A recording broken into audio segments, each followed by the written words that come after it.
Early contests build momentum for 2024 contenders seeking the White House. C-SPAN offers unfiltered coverage of events leading into early primaries and caucuses. Get access to speeches and results with the free app, C-SPAN Now, or watch live on the C-SPAN networks. Tony Dunn, ain't nothing to it but to do it, brother. Let's roll. In a world where Carolina Panthers fans have an insatiable thirst for Panthers news and opinions, only one podcast roars ferociously. It's the C3 Panthers Podcast.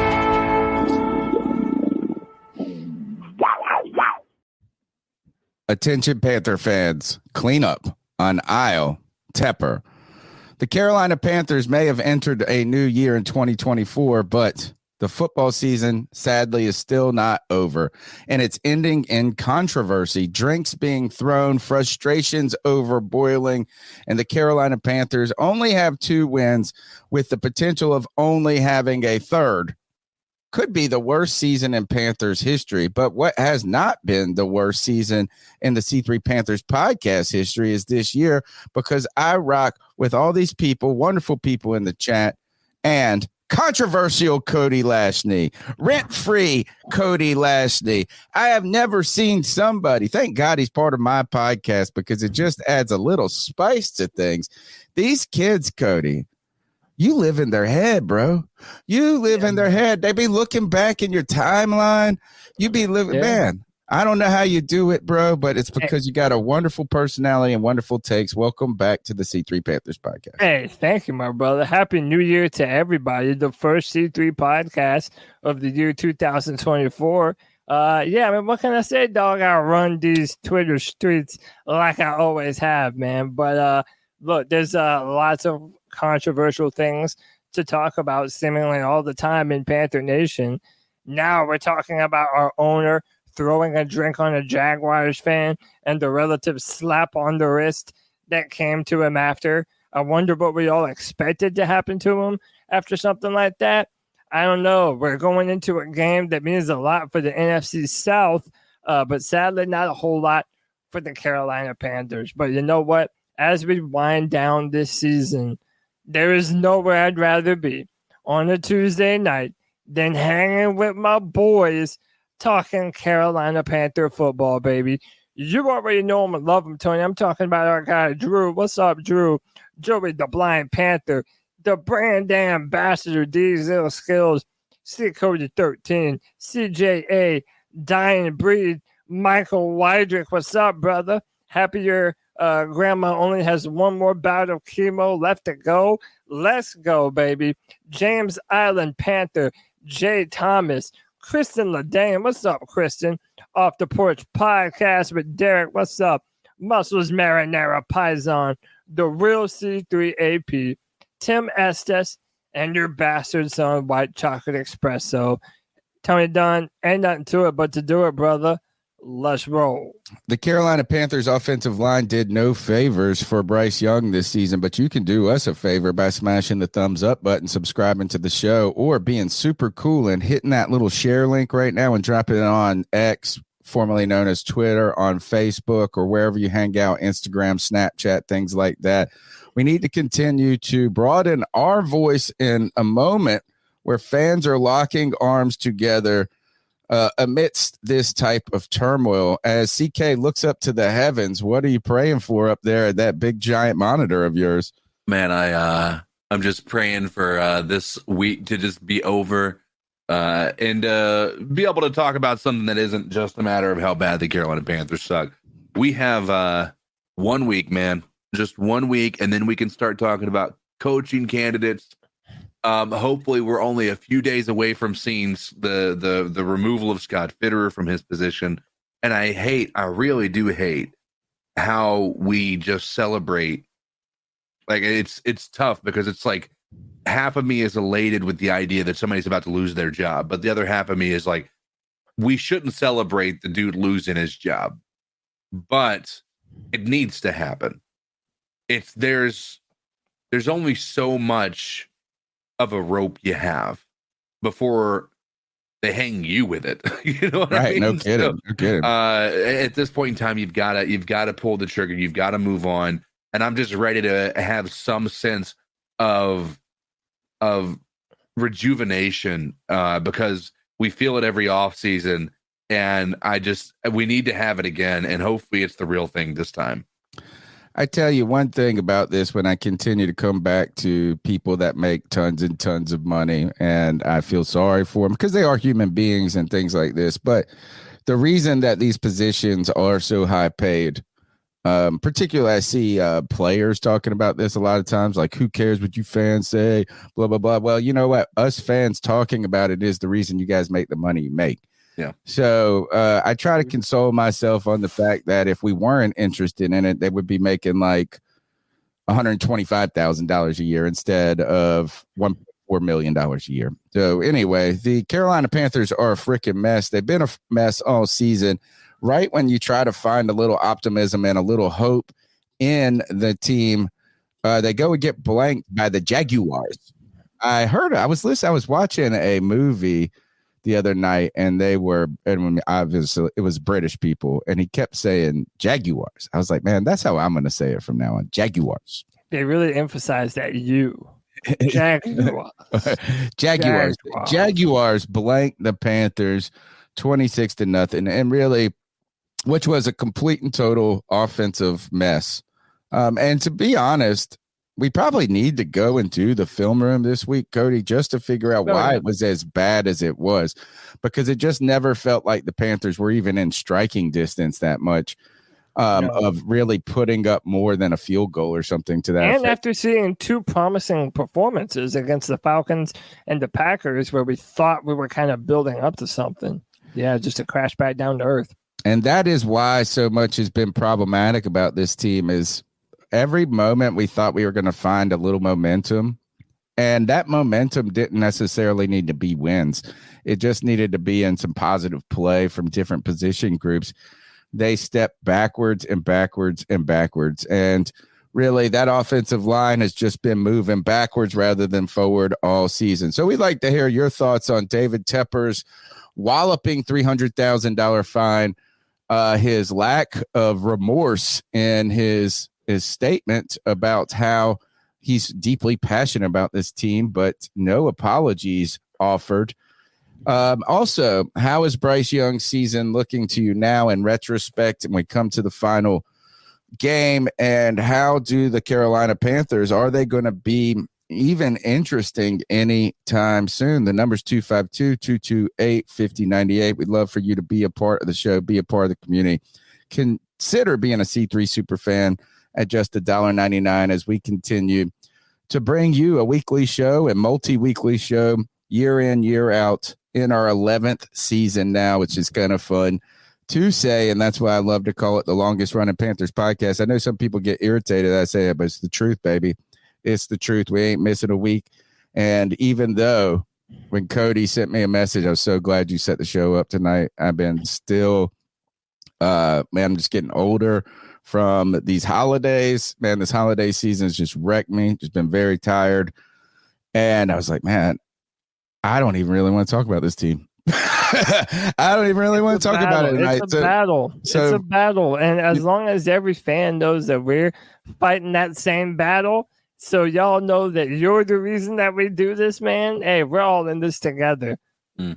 Yeah. And I guess that's just where we're at. I'm so glad that I got you guys to continue to bring me back to it. And even though we don't have much to talk about now, I have just jinxed us. It will be a 4-hour show. Let's rock and roll. Attention, Panther fans, clean up aisle. Tepper. David Tepper has been the only real story that came out and overshadowed a 26-0 walloping. Is that, if anything, it might have made this one moment interesting in some ways. At the end of the Panthers getting destroyed by the Jacksonville Jaguars, not to mention by a third-string quarterback, really just the most boring game ever in the history for me. Well, not in the history, but it just wasn't really an exciting game. And somehow the Jags still put up 26 points. the way to turn it into an exciting discussion is for the billionaire owner to chunk a drink that probably cost like $90. It was probably like a $90 whiskey water, like something onto this fan right here. And we saw the video, kept replaying it on the post-game show. And Cody, that's pretty much about the only story that has come out of this game. Clean up on aisle Tepper. Your thoughts about the C3 Panthers podcast and the Panthers this week so far? Oh man, I mean, listen, the biggest news surrounding Panther Nation normally has nothing to do with the Panthers these days. It's stuff about David Tepper. It's who's going to be the coach. It's did we make the right decision at quarterback? There's so many things that go into this. And real quick, so I don't forget, James Allen Panther with the 199 says that fine is like one of us and getting $100. And listen, we actually broke it. We showed the video on the post-game show, live on the show. We literally had no idea about it. I'm scrolling. We happen across the video. We show it live on the pod. And basically, only a couple hours before we go live today, I mean, like, I'm talking only a couple of hours, we finally get something of a statement from the Carolina Panthers and David Tepper. And I'm going to be real. I don't like the guy. I think we all don't. But I almost respect him more because of his just fuck you attitude all the way across, man. When he came out to say, I am deeply passionate about this team and regret my behavior on Sunday. I should have let NFL stadium security handle any issues that arose. I respect the NFL's code of conduct and accept the league's discipline for my behavior. Nick Carboni chimed in with some interesting points here. A $300,000 fine is comically weak for an owner throwing something at fans. 2, David Tepper did not apologize at all, even one time in his statement.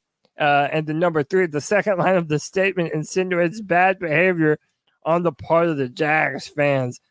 Look, man, I think that's his role. I think David Tepper knows his role. The big bad boss who can do what he wants and get away with it because he's worth $20 billion.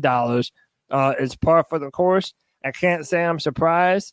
And I'm almost wondering, like, what did fans expect to happen? You know, did we really think it was going to be more? Did we really think that they were going to make it where he couldn't come to games, where he had to have a leave of absence? I just don't see how any of that was possible. Yeah, pretty abysmal considering how much he's worth.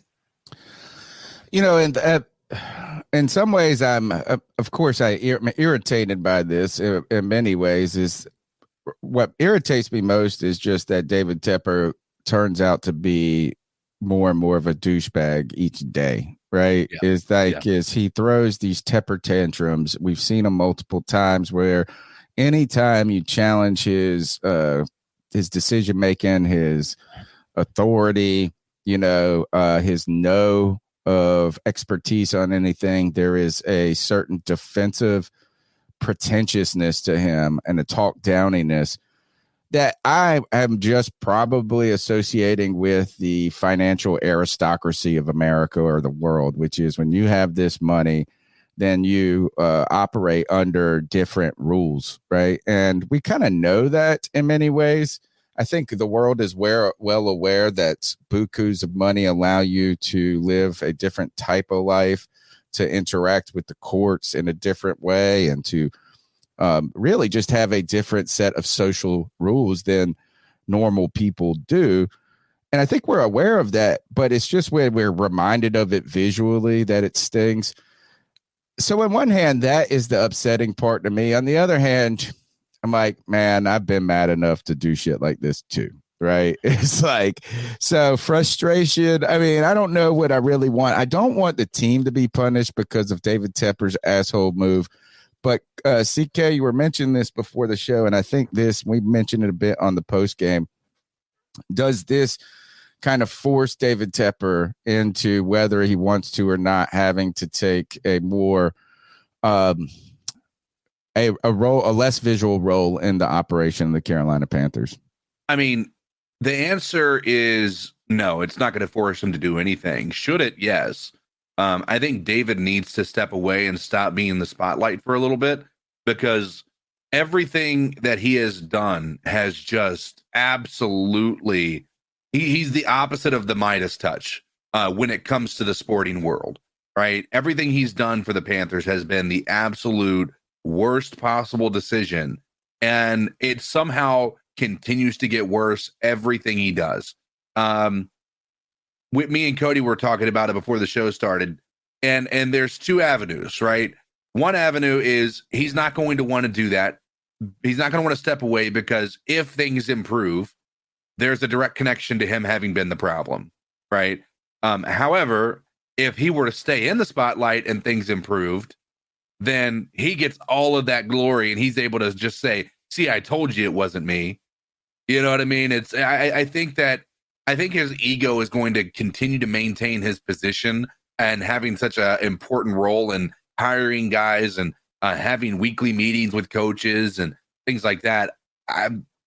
Nothing's going to force him to do it other than him doing something egregious that forces him out of the league entirely. But right now, the only thing that David Tepper seems to care about is his own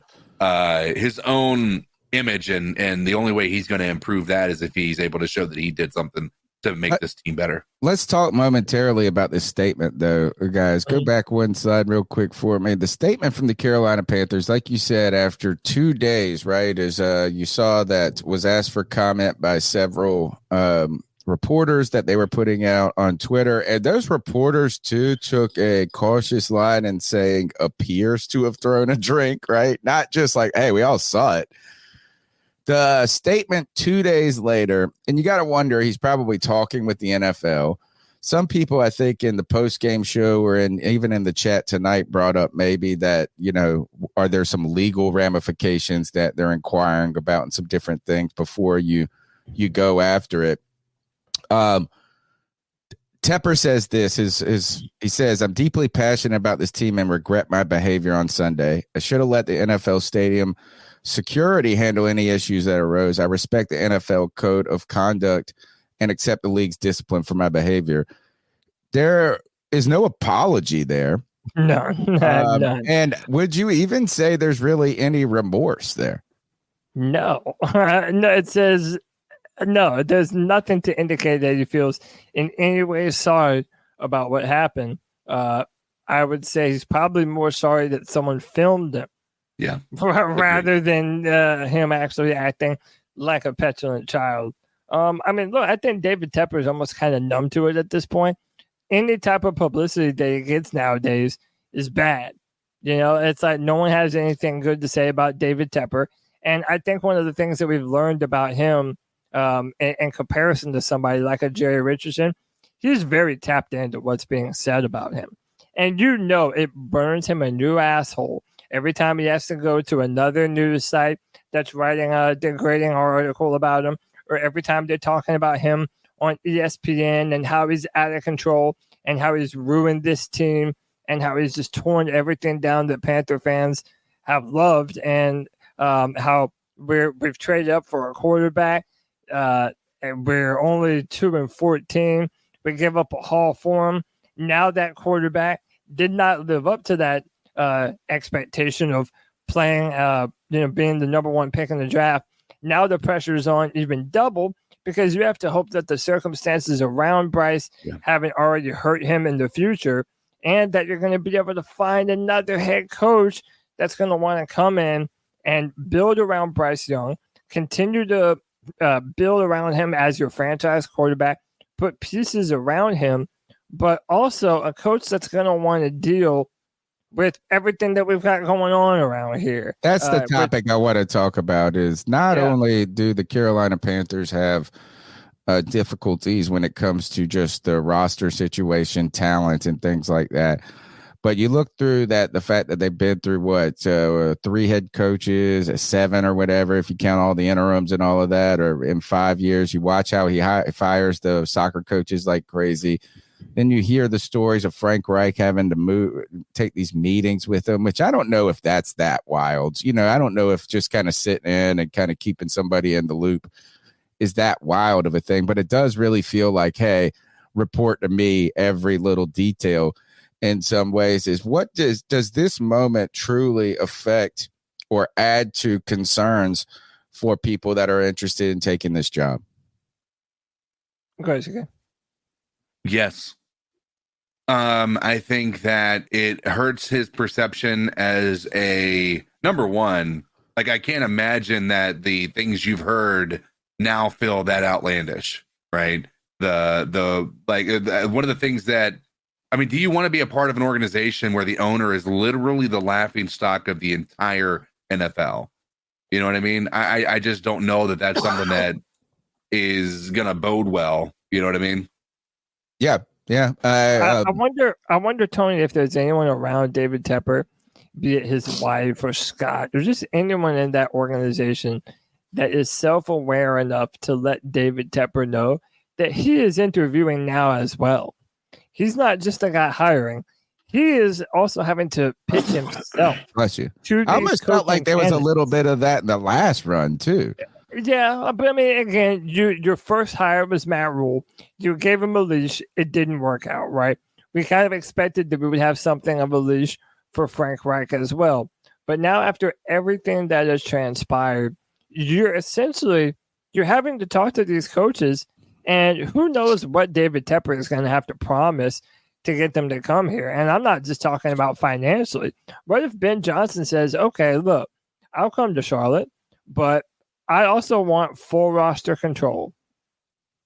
If he really wants Ben Johnson, what's he going to do? Say no? Oh, and by the way, I want $17 million a year. And then I'll come and I'll build around your quarterback. I think the money is going to be the easiest part for him to give into. It's just the ego part that's going to be the hardest part. Like finding a personality that can jive with him at this point. Yeah. And it's really sad for a guy that came, in many ways, I thought we were getting a guy who came up and made his money. You know what I'm saying? Like, as in wasn't born into with a golden spoon, but worked his way up, which, I mean, I know Wall Street is still just playing with other people's money. That would give him a little bit more of a, down to earth, I've been here, and he tries to be like that. I'm a guy from Pittsburgh and stuff like this. And it turns out that he's just run with that far more than I anticipated, just that I'm the dude and his ego is blown up. But for me, hiring all of these people, the biggest part is finding someone that can work with David Tepper. And I think that's why we had people like Scott Fitter.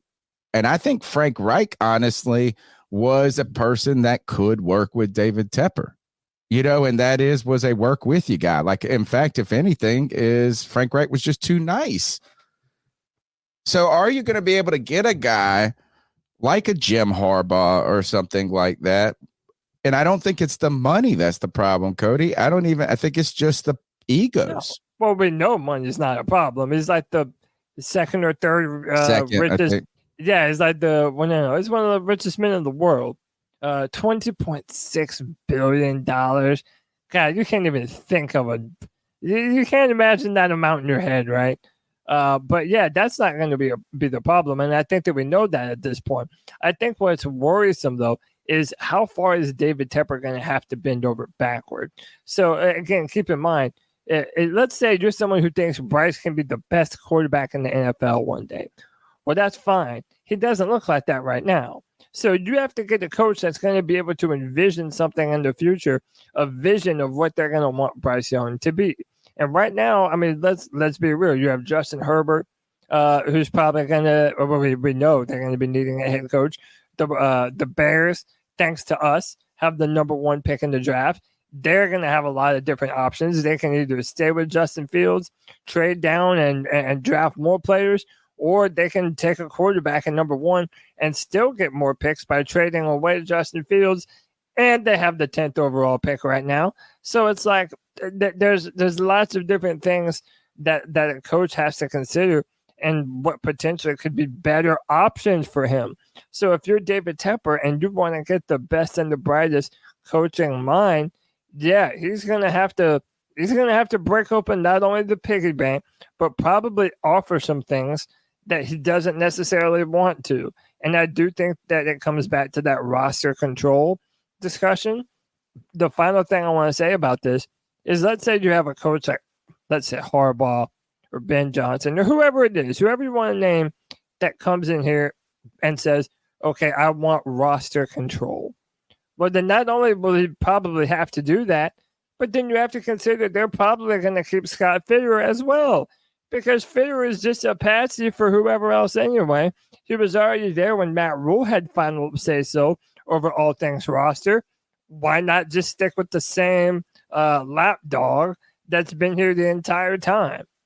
Which is also incredibly concerning. The only thing I don't like, or for me, I think a coach should have a lot of control over the roster, right? Or a lot of input. I think and the only thing that makes me hesitant in giving full like GM head coach status is how much importance there is to like contractual negotiations and those things that go into it, that of the GM position that could detract or distract from the coach's ability to just deal with the coaching part. So for me, it's not that I don't want a coach to have a ton of input into the players. I don't want a coach just be given a set of players and saying, here, I want them to work in concert with the GM, but I want the GM to be the one that is really being interested in the long-term plans of trades, draft picks, future, and things like that. And then the how we're going to navigate the whatever, the cap, the salary cap and things like that. And I think that's just a lot on one person to do on top of that. So for me, it's not that I don't want a coach that has a ton of input, right? But those are the things that are interesting to me. I want to bring this up is that if you go to Panthers.com, there is nowhere, the statement is not on their website. I tried to find it on their Twitter too. It's not there. The Panthers did add a kicker in Matthew Wright. That is the news on their website, because Eddie Pinheiro has not been able to kick at all, it seemed like, after he injured himself in warmups. Grim Reaper, thank you for your support with the $5 super chat. I hope this doesn't hinder the coaching search. Happy New Year, C3. Thank you very much. I want to bring this up, and then we'll get to some calls early so we can get more people calling in tonight, because we want to get your thoughts on David Tepper, how this affects the coaching hire, what you want to see from Bryce Young and the Carolina Panthers in this final game. Don't forget the numbers 252-228-5098.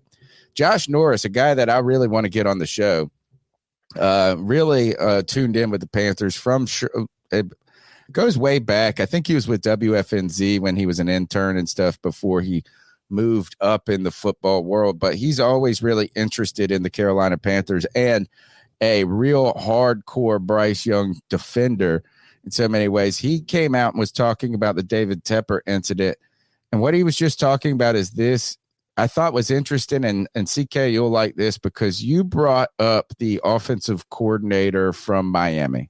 Yeah. Right? His name is, do you remember his name? I don't remember.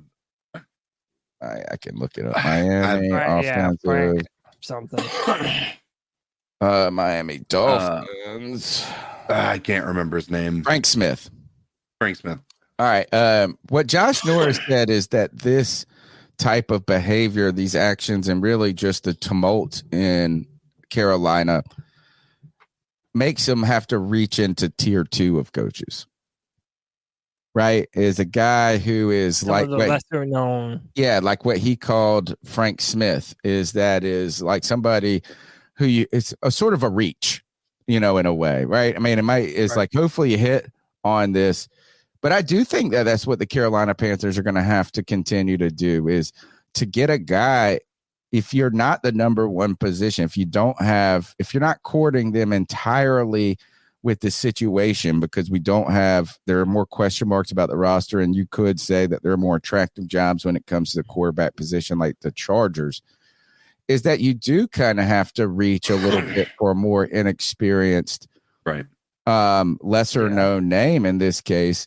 That's where these names that you've brought up, CK's brought up Frank Smith, and Cody, you like? I like Bobby Slovic, the offensive coordinator for the the Houston Texans. Had a great year with CJ Stroud. and he comes from that Kyle Shanahan coaching tree. I get Frank Smith probably does too because Mike McDaniel also comes from that tree. But I think that Texans organization originally really liked what Bryce Young could do.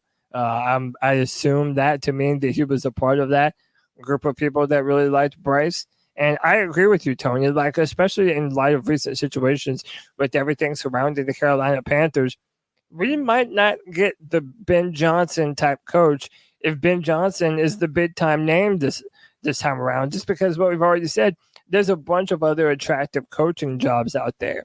And some red flags. It might not even be that they're more attractive. It's just sort of maybe the red flags of Carolina. Sure. A lot of different things, from the roster to the front office to the owner. There's a lot of different things that we've, laid out very clearly. But if you're a Panther fan, one of the things I recommend is that instead of getting your heart set on one name this coaching hire or this coaching cycle, I would become better acquainted with a lot of them and basically get used to a lot of them potentially being in the running and have a couple of different favorites. So I like Bobby Slovic. I like Frank Smith. I think Jim Harbaugh. I would love Jim Harbaugh. I don't necessarily think Harbaugh wants to come to Carolina. But there are going to be coaches out there that you could do a lot worse than. And if that's indeed the case, just don't have your heart set on one individual person. Have a list of names that you would like to see at that position.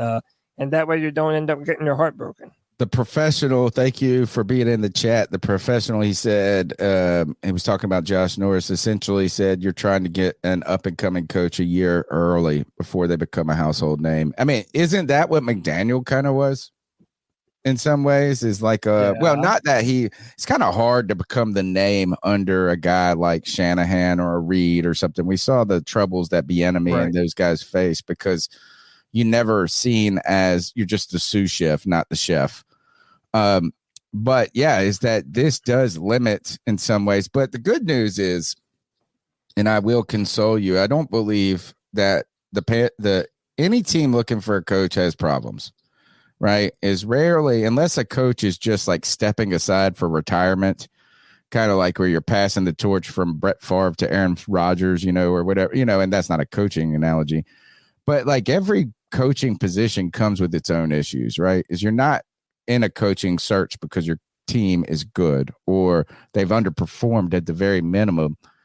So every team has problems. And the one thing that curtails all those problems is money. And thankfully, David Tepper has enough money to where he doesn't even have to apologize when he's caught on video doing things wrong. The number's 252-228-5098. We've got a lot more to talk about, but I want to bring the fans into the show, Cody, because this is not about us. It's about them. Why don't we jump into some cat calls? Oh, yeah. We'll jump into some cat calls. And a real quick thank you to our guy, Jerry, with the $4.99. Says Panthers should have kept their players and picks and drafted Penix. He's not going top three. It says he's not going top three.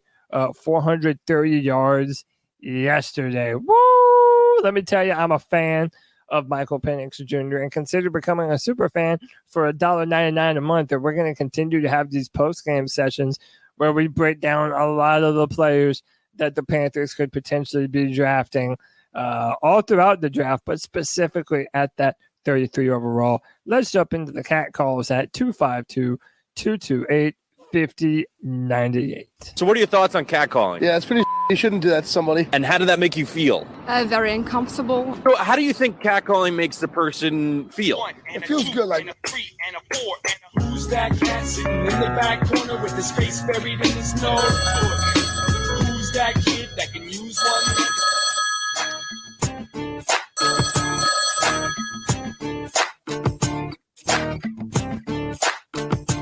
Hey, C3, this is your girl, Kristen Ledane. First thing I want to say is Happy New Year, everyone. Happy New Year. So, not only did we have the worst game and give Bears the number one overall pick, our owner has literally shit the bed with that bull. While I'm loving the Tepper hate, this sucks for our team at the end of the day. Any chance for a good or decent head coach? Probably out the door. I have called Tepper Dan Snyder 2.0 for so long, but wow. This jerk-off really must want to be the most hated NFL owner in such a short time for real. He's And trying with this hard. three-ring circus, I don't know even if we offer Derek Brown or Frankie Luvu a gravy contract that they'll accept and stay, and I don't blame them. But that literally guts me all. This is so bad. And I'll be blunt. Yeah. I'm quite sad because it's literally like we're watching the team we love being tormented and being put through a slow death. Maybe I'm a bit hungover, but I'm just over football. And that is something I thought that would never be possible. Anyways, love y'all. Keep pounding while we still can. Peace. Keep pounding. We're sad too, Kristen. Thank you, Kristen. Really a top caller on the C3 Cat Calls. Just comes in firing each and every time. And this is, I was telling the guys before the show that I don't know a time where I really felt like this blah about just talking about the Carolina Panthers, regardless of sometimes there's not a lot to talk about and different things, but it's like, this is becoming a drudgery. It's drudgery to, and you know what? It's going to test our mettle, but it's going to make us stronger as we continue to go. And it's wild. We're all sad. Don't feel bad for being sad, Kristen. Yeah. We're all sad. I was telling CK before the show, like literally right after that 2015 year, everything just crumbled in such a terrible way that it felt like it hasn't stopped crumbling ever since. Like it has just gotten perpetually worse and worse and worse. And I feel like right now, we see the fans in the chat on Twitter and messages in the comment section. Fans are dejected right now, man. It's a hard living being a Panther. 2023 wasn't a good year for the Carolina Panthers, but I'm trying to make 2024 a better one for myself. Get started on your resolutions with Factor so you're ready for the new year. Factor's ready-to-eat meal delivery takes the stress out of meal planning and sets you up for success in the new year. Skip the grocery stores, prep work, and cooking fatigue. Instead, get chef-crafted, dietitian-approved meals delivered right to your door. With over 35 meals to choose from per week, including keto options, calorie smart, vegan plus veggie, and more, plus over 55 weekly add-ons, you'll have a ton of nutritious and flavorful options to kickstart your resolutions. Skip that overpriced takeout trap. Factor is cheaper and way more delicious than takeout. Get chef-crafted, restaurant-quality meals delivered right to your door, and they're ready to heat and eat in just 2 minutes, which means more time for you. Head to factormeals.com/C350 and use the promo code C350 to get 50% off. That's code C350 at factormeals.com/C350 to get 50% off. Jake Knapp is the inventor of the Design Sprint and the New York Times bestselling author of the book Sprint. He's also the co-founder of Character, a venture fund for early-stage startups. How and why did you start using Miro? I came from this position of thinking, I don't want to be doing stuff online, to thinking now when I do a sprint in person with a company, it's like, we're going to use Miro, even though we're all in the same room, because that's a better way for us to get this work done. As an investor, we're basically investing in their ability to solve problems. We're saying, we think this group of people is going to be able to solve a problem in a really great way and create value by doing it. And actually, you need to give people the tools that can help them make decisions, help them collaborate, help them visualize and see things in a different way. And Miro does all those things. So to me, at least as an investor, I'm thinking, give the team the tools that are going to help them think, that are going to make the most, brighten their skills as smart folks. And Miro is at the top of that list for me. Looking for a fun way to win up to 25 times your money this basketball season? Test your skills on PrizePicks, the most exciting way to play daily fantasy sports. Just select 2 or more players, pick more or less on their projected stats, and place your entry. You can turn $10 into $250. Right now, PrizePicks will match your first deposit up to $100. Just visit prizepicks.com/fan and use code FAN. That's code FAN at prizepicks.com/fan. Must be present in certain states. Visit PrizePicks.com for restrictions and details. Panther fan when there's just not much to hang your hat on for the future. Well, all the numbers for creators, people watching, are down like crazy. But for me, that is, and I use this, because I'm a historian, and to me, this is the French Revolution, dude. Is like you start talking, you're making all of these. You get angry over the right things, and then you tear this sucker down, and everybody, all of a sudden, it's just you start devouring your own. Right now, the visceralness between Panther fans on Twitter is insane. And I got to say, somebody get Monty a hobby, bro. Monty needs a hobby because all he does now, at least from what I'm seeing, is just go to Twitter advanced search, put in your name, and look for and take me out of context completely and put them up there for likes and retweets. Then he has the gall to say that I'm engagement farming, that I'm the one looking for clicks with my takes. Like, bro, it's get him a hobby, man. Get him a hobby. He needs to go to bed early, man. We need to stop. We're turning on each other though now. We're turning on each other. So let's go to the next call. How you doing, Paisans? You know who it is. You know who I want to talk about. This fucking guy, David Tepper. I am so fucking tired of this fucking guy, bro. What has he done? What has he done since he's taken ownership of this fucking team? Nothing. Was it not a failed fucking practice facility? Fucking pulled out of Spartanburg, the one tradition in South Carolina we had. Fucking ruined any type of fucking C3 reunion at Monster Subs again. That's for fucking sure. What else did he do? Throwing drinks at fans, having temper tantrums, firing coaches, this and that. Not giving shit enough time. Fucking hiring the wrong people. But hey, he's got the most diverse fucking front office in football. That's great. That's great. We got every color of the fucking rainbow, but no fucking lick of talent in that motherfucker. But for real, what the fuck has this guy done? What? Put the logo in the middle of the field? Super. What else has he done? What? Black helmets? All right, so we got black helmets and we got fucking blue balls as fans. This is bullshit. This guy's got to fucking go, man. We got to blow this fucking thing up. He's got to go. I'll take Elon Musk over this fucking guy. At least Elon Musk will let fucking football people handle his shit and not throw drinks at fans like a fucking immature little bitch. But I'll tell you, if Tommy the Bull was still in business, I'd be giving him a call right now. Fucking end all the misery we got. Oh, my goodness. Guy. All right, boys, have a good show. I got Just love Paisan. I want Jeff Bezos to be the owner. I think we also talked about Mr. Beast being an owner. I think that certain of these people would just make the fan experience. I think they would be more interested in the fan experience, right? Is like Mr. Beast media team and like all the stuff they would be able, all the creativity he would bring to training camp, to the draft, to whatever would just be fun, regardless if you're good or not. Yeah. And I think Bezos would just be like, all our games would be on Amazon Prime. He'd probably have like drones bringing your beers at the seat.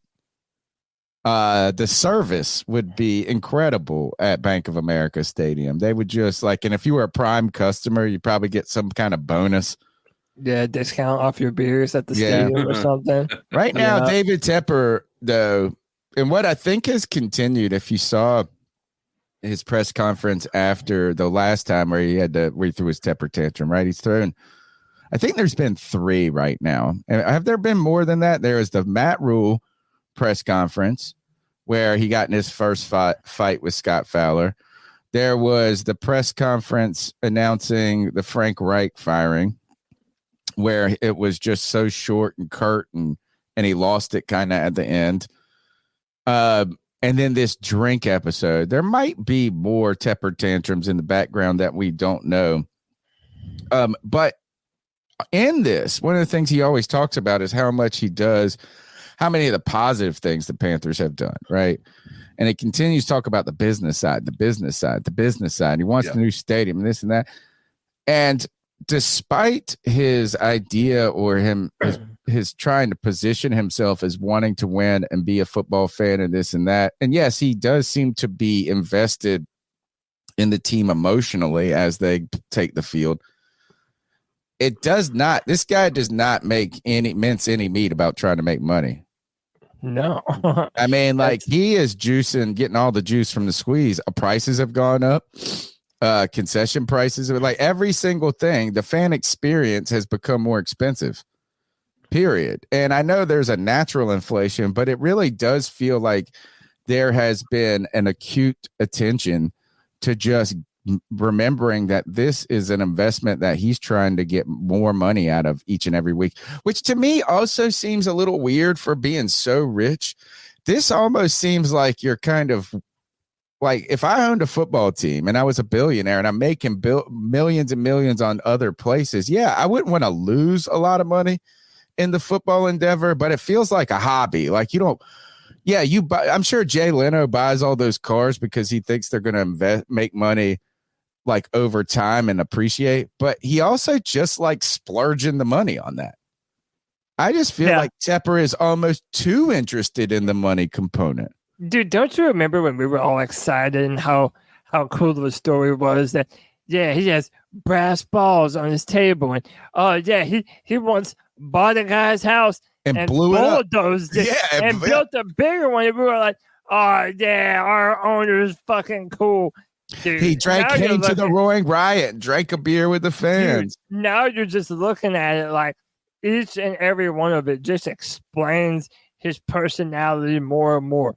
Like, in what world did we think that a hedge fund manager would be some kind of great guy, especially for a football team as an owner?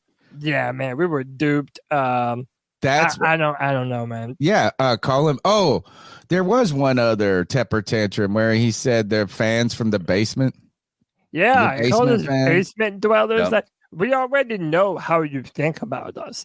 We already know that you look down at the people that support your football team, and it's like the stereotypical, Mr. Scrooge, old guy on a hill with his millions and billions of dollars, just out of touch with reality. This is a funny story. Someone brought up the ticket prices. You're right though about the hedge fund thing. Is like that type of world, like when you really, this is where you guys were having a non-football conversation before the show got started. We're not going to get into it, but it's like, why are we surprised? Right? Like, why are we surprised by this? Is that these people manipulate and use other people, and not that, I mean, of course, that's the brilliance of it. You take somebody else's money and their risk and you go and make your fortune with it. But it's not like they're out there being priests. Or like like they devoted their life to missionary work and somehow they stumbled across oil in the process and then gave it all back.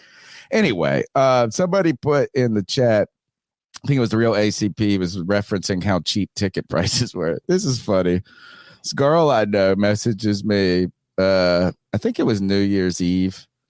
I know her from a way back in the day, and they live kind of down the road. And she was like, hey, we're having people over tonight if you guys want to come by or whatever. And she goes, oh, my friend has Panther tickets if you want them next week. And my first thought was this is because I'm like, no, I don't really want them. I know I'm embarrassed sometimes to say that because I have a podcast and like the going to the games are just a chore for me physically, right? It's because it's so far away and things. Do you take off work? How are you going to take a day off of work already? And when just coming back, those types of things. But the financial aspect and component of it is always cumbersome, right? Especially when you got to drive 4 hours there and back, all of those added expenses that come with it.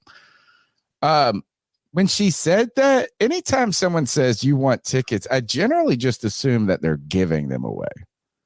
Maybe that's my own fault for you, like just randomly messaging me though and being like, "Hey, you want some tickets?" I didn't ask, "Does anybody want to sell some tickets?" Yeah, And she was like, she goes, "Hey, I can't sell these. I know you have a podcast." Well, so she said, so she sent me. I said, what did I say? I don't even know. I was like, I don't know, or whatever. She said she wants. I said, oh, is it next weekend? That was what I asked her with a question. She said, yeah.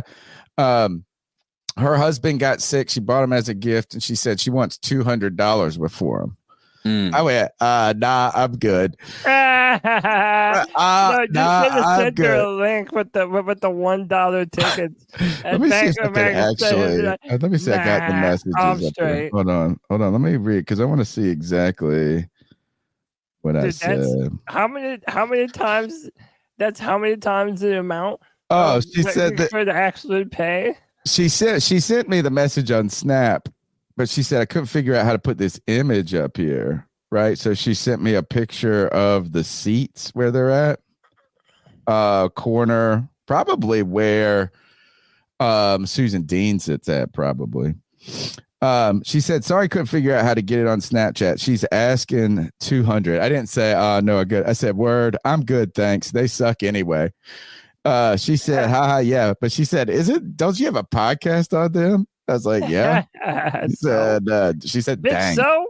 I know. I was like, $200, bro. I mean, no. Why God. I just I mean, she wasn't doing anything out of. They're decent, but I don't care, man. Like, I don't even want to pay. Even if the tickets are free and good seats, I don't think I would go. Yeah, who gives a shit? And it's not. If I lived in Charlotte, I would. If I lived an hour away, if you were as close as I am, yeah, fucking go there all the time. But yeah, having to drive, yeah, I know UNCK are far, and I think that he realizes that for a lot of Panther. David Tepper doesn't realize that for a lot of Panther fans, that people make commitments to go to games. Like, one of our slogans is 2 states, 1 team. Yeah. People are coming from all around to see the Carolina Panthers play, and there aren't a whole lot of opportunities to do some. There's only 17 games.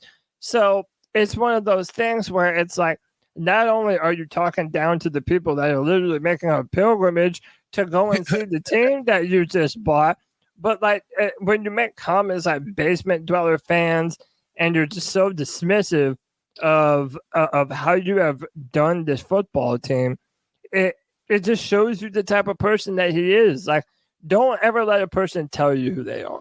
Let them show you who they are. And through this point, David Tepper has shown us who he is.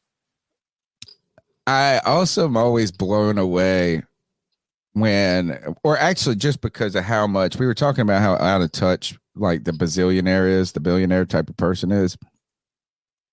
But I think that even people that make hundreds and hundreds of $1,000s are kind of out of touch too with what regular people. I mean, to think that people have the regular casual money to throw around $10,000, $20,000, $30,000 at a time on whether it be boosters to their college team, or these seats. And I think back to this is like, imagine if you paid for a family of 4. That means it's an $800. Say I have 5 in my family, so every game at $200 a ticket is $1,000. $8,000 minimum if you just did that quick math there, and then all the other. If you knew how much $8,000 was of my annual salary, that would be like the dumbest fucking financial commitment ever in my life, And so the fact that people have. When that one lady put on I told you guys about this on the podcast where she had tickets to the Cowboys game and they were box seats. And again, I'm like hoping maybe somebody's just giving them away. Like, maybe this is a one person that is like, oh, I just got these 2 extra tickets and I don't really care. I got shit tons of money. And she said they were like, what did I say? It was like 5,000 a piece. And I was like, what the fuck, dude? What the fuck? Or maybe it was $1,200. It was $1,200 a ticket. That's what it was. But there's 30 people in a box. I'm just like, yeah. I mean, I don't think they're trying to be mean, but I think when people think about, like, this is where we have a hard time empathizing with the world. So when you think of a world where everybody is not working hard, living off the government tit or whatever you want to say, and only you're the only motherfucker that works and this and that. If you look at the quality of lifestyle you have, I don't know if you can really empathize with even regular middle class, lower middle class people, let alone poor people. Yeah. It's my beach house, the air conditioner went out. Yeah, I mean that it's it's that class system, man. If you grew up with a spoon in your mouth and you've had a great life, you'll never know what it's like to what that means to your average American. I used to like the show on HBO called Succession, and the main character of the show told all of his kids, "How much is a gallon of milk?" And he's in a room full of a bunch of other people that are millionaires, and not one fucking person can tell him how much a gallon of milk costs. He's like, because you don't live in the real world. You're all so rich and so stuck up, you have no idea what it actually takes to make things run and make things move. And I think that's a good point to consider when talking about Tepper too. Like the last time that guy was late on a bill, I probably wasn't even born yet. You know what I'm saying? Right. It's been I'm so sitting long. here going, shit, I spent too much on Christmas. I'm going to have to Uber drive at night. Yeah, it's like, and I have a good job. That's what I continue to think is like, I mean, some of this is bad financial decisions. It's like that for everybody right now. I know a few people with good jobs that are struggling to. Yeah. I think people I think it's part of the American culture to live to the razor's edge of your finances. That's what we're encouraged to do culturally, right?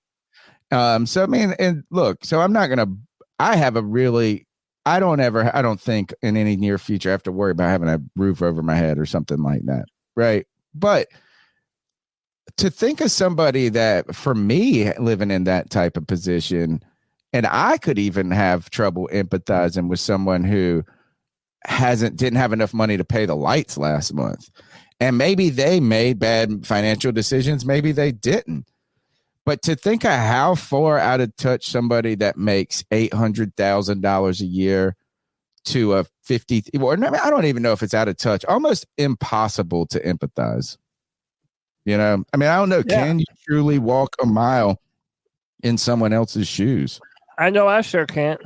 No, you can't. And they can't either. They can't do it in yours. Did you think the lady that was selling you the tickets, like, was she aware enough of Panthers football to know how astronomically bad they were? No, I don't think. Well, okay, I don't know if she's even enough of a football fan. So she probably knew they weren't good. I don't even know. Yeah. I mean, it's not her fault. I just was like, what? Yeah, but dude, you can't any other time. Yeah, I got some tickets. I'll sell the tickets. That's what people do. But yeah, not for this team. Not now. She said her husband got sick. I said, well, sorry, you ain't. I almost, if I should have been just truthful, is you know what, you ain't getting that money back for him. You better start going ahead and just trying to sell this stock while it's got any value before the game happens. Maybe. Yeah, right. Gotcha, bitch. Yeah. Let's go to Anthony in Charlotte. Anthony. Yo, what's up, C3? What's up, Anthony man? from Charlotte. Hope y'all boys having a good Tuesday night. Yeah, obviously the elephant in the room. Holy crap. That David Tepper video is something else. Just a whiny big baby. Hate that guy. I hate him. I wish he would sell the team. He's the common theme here. The team sucked ever since he got here. Last playoff appearances before he came here. But ultimately, I just want to say this, kind of add on to someone was bringing this up. I want to bring this up, and I honestly think this could be very true because for the Panthers, someone was bringing up the fact that, how long do you think it's going to take until Bryce Young requests a trade? Seriously, him and his PR people and his parents, they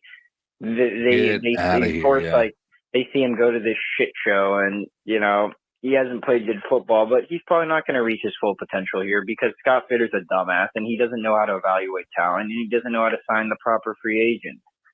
So I don't think you guys realize how bad of a situation this team, it is to be a fan right now. What do you think the odds are that? Because Bryce Young's going to have another year or two to prove himself. And we're not going to be able to know what he truly is. There's no help around him. So again, where do we go from here? What is the solution? I think the best way to put it is I was listening to this morning, I believe in Panthers Podcast with Dylan, Skylar, and Jonathan Stewart. we are a minimum of 3 years away from even being a competent NFL football team. Not even talking like I'm talking like being like where the Bears at now. We're 3 years away from that. Like an 8-9, 9-8 team. Like we're years away from seriously actually competing for like a Lombardi to bring home to the Carolinas. So I just want to get your thoughts on that. Like, would it be crazy if Bryce requested a trade and just been like, hey, I'm not going to reach my full potential here. Your owner's an egghead idiot, and the GM will never put talent around him. Seriously, offensive line, Ike Ekwonu at this point, probably a bust. Like, what did Scott Fitter actually hit on? J.C. Horn that didn't even play Sunday, but he's active. Oh, I'm worried about my health. Like, bro, just retire, man. Like, you're worse than Dante Jackson. He said retire. I know I sound very negative, but I've grown zero patience for this team. And this is ultimately why I told a lot of you guys to limit your expectations. And I'm going to do it next year, too. And DJ Moore is the number one wide receiver. He wasn't replaceable. Neither was McCaffrey. Anthony from Charlotte, keep motherfucking pounding. Keep pounding. Where do you want to start? Dude, a lot of sadness. 3 years. Do we really think it'll be 3 years? Again, it's not hard to believe that it would take that long, all things considering. But, let's be real. We've seen some turnarounds happening fairly quick. Even last year, the Texans were terrible all year last year. But I think that looks at it. Division.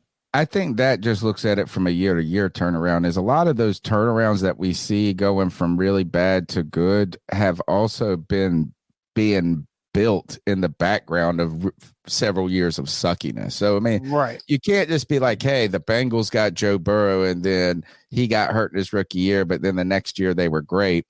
Yeah, there was 15 years of terribleness in front of that gave you lots of salary cap money, that gave you lots of draft picks.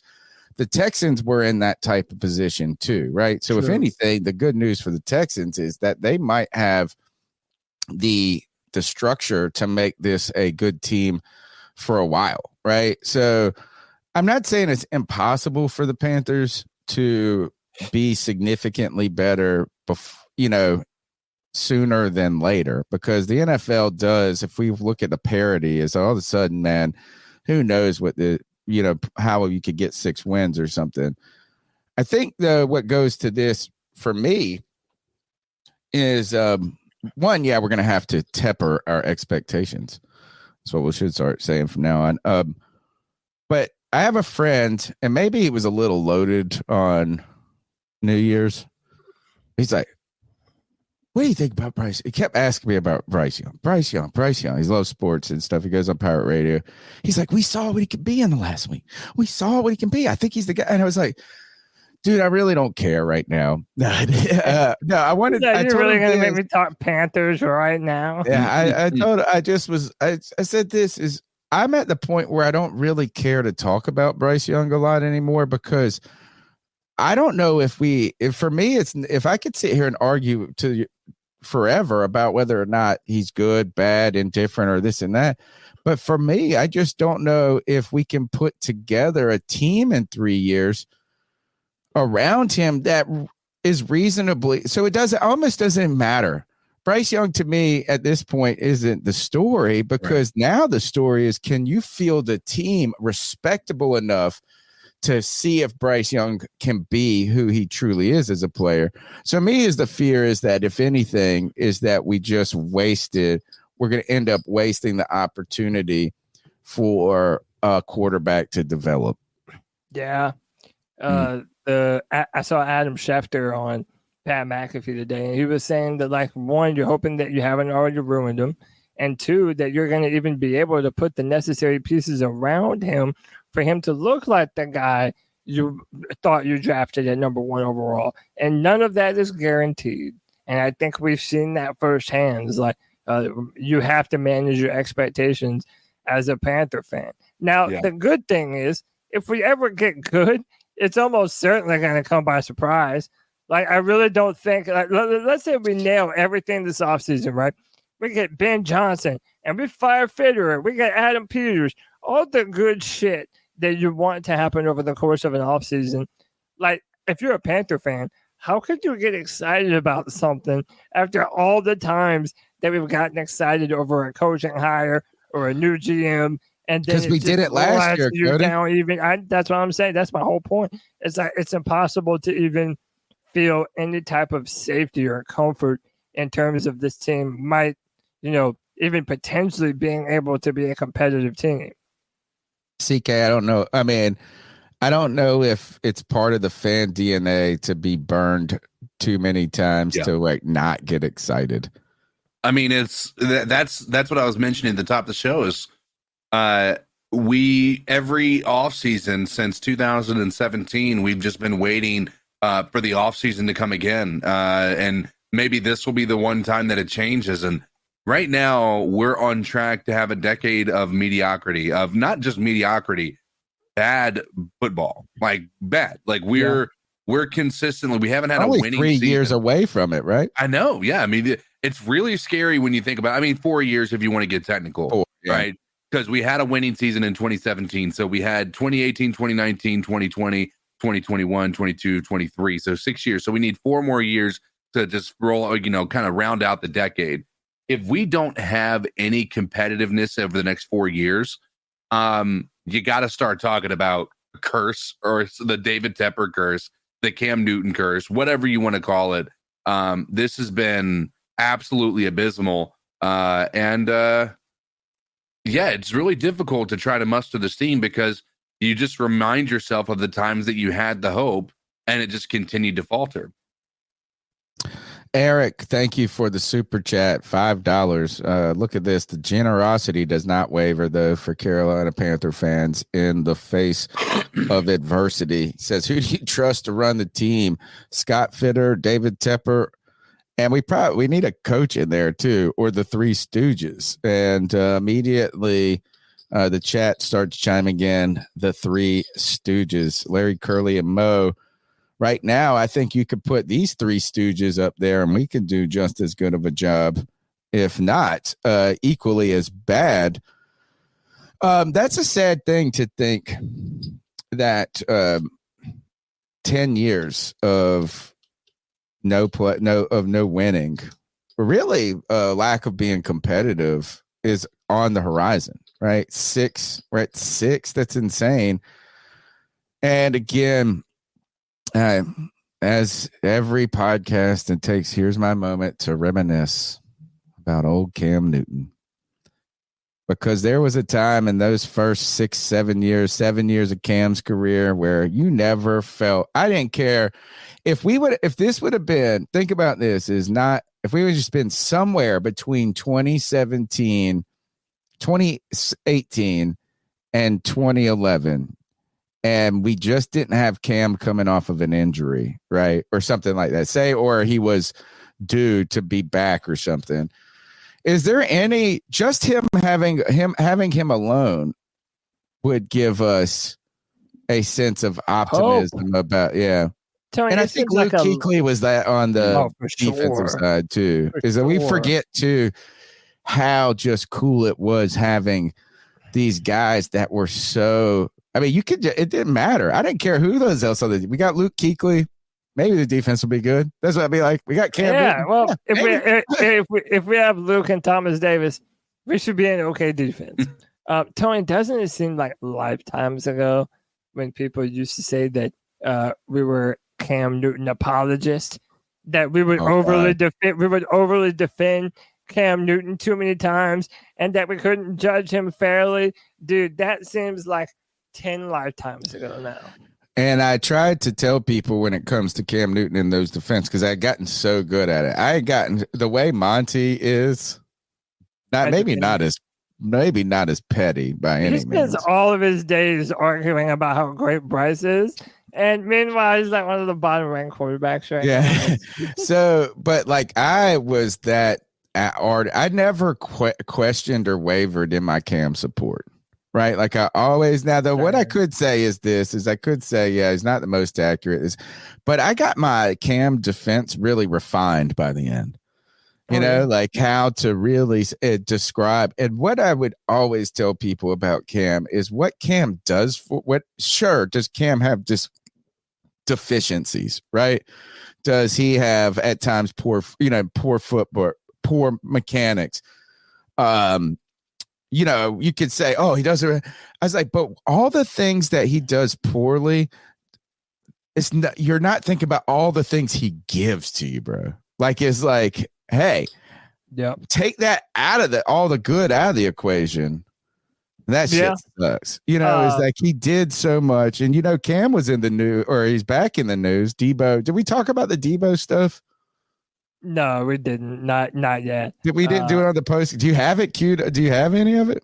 I mean, I can find it. Okay, but so Debo Samuel, can you guys probably know more about it than me? And I'd love the people in the chat to help me. I do know. Yeah, I want to talk about that. I also wanted to mention before we moved on, like what could have been, that at one point in time we had Cam Newton, Christian McCaffrey, and DJ Moore all on this team at the same time, and we couldn't figure out a way to get any of the prime of any of those three guys while they were here together. That is abysmally sad, dude. I gotta disagree with Daniel with the people give Cam too much credit.